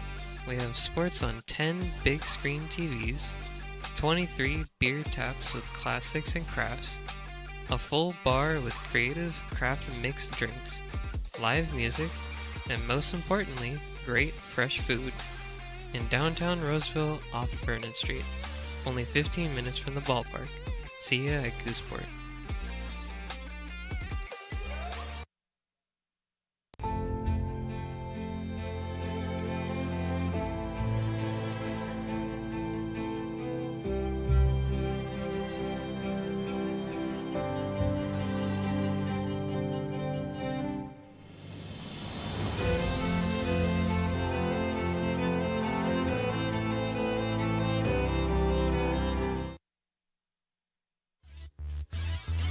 Welcome back to your Potters postgame. Mark the Plamlow here with Riley the engineer, and we're brought to you by the Friends of McBean. Put that up on the screen, Riley. We got to get ourselves a new scoreboard here at McBean Stadium. The Friends of McBean, they're the organization that's going out and trying to raise money to get us the new scoreboard. Scan the QR code, make a donation, get more information, and help us out in that very, very worthy endeavor, I think, out here. And a worthy endeavor by the Potters. We talked to Drew Andrews, the big Grand Slam home run to break it open. It was 5-3, and all of a sudden it was 9-3, and everybody breathed a little easier. But there were a lot of heroes in this game for the Potters. Amongst them, Kaspik and Staten, the two relief pitchers, Luke Kaspik and Cam Staten came on. They went 5 innings in relief between them, struck out 5 and gave up just 1 hit. So they were fantastic out there. And also offensively, got to shout out Caius Gargett, who has been on fire lately. He was 3 for 3 tonight, got on base all 5 times.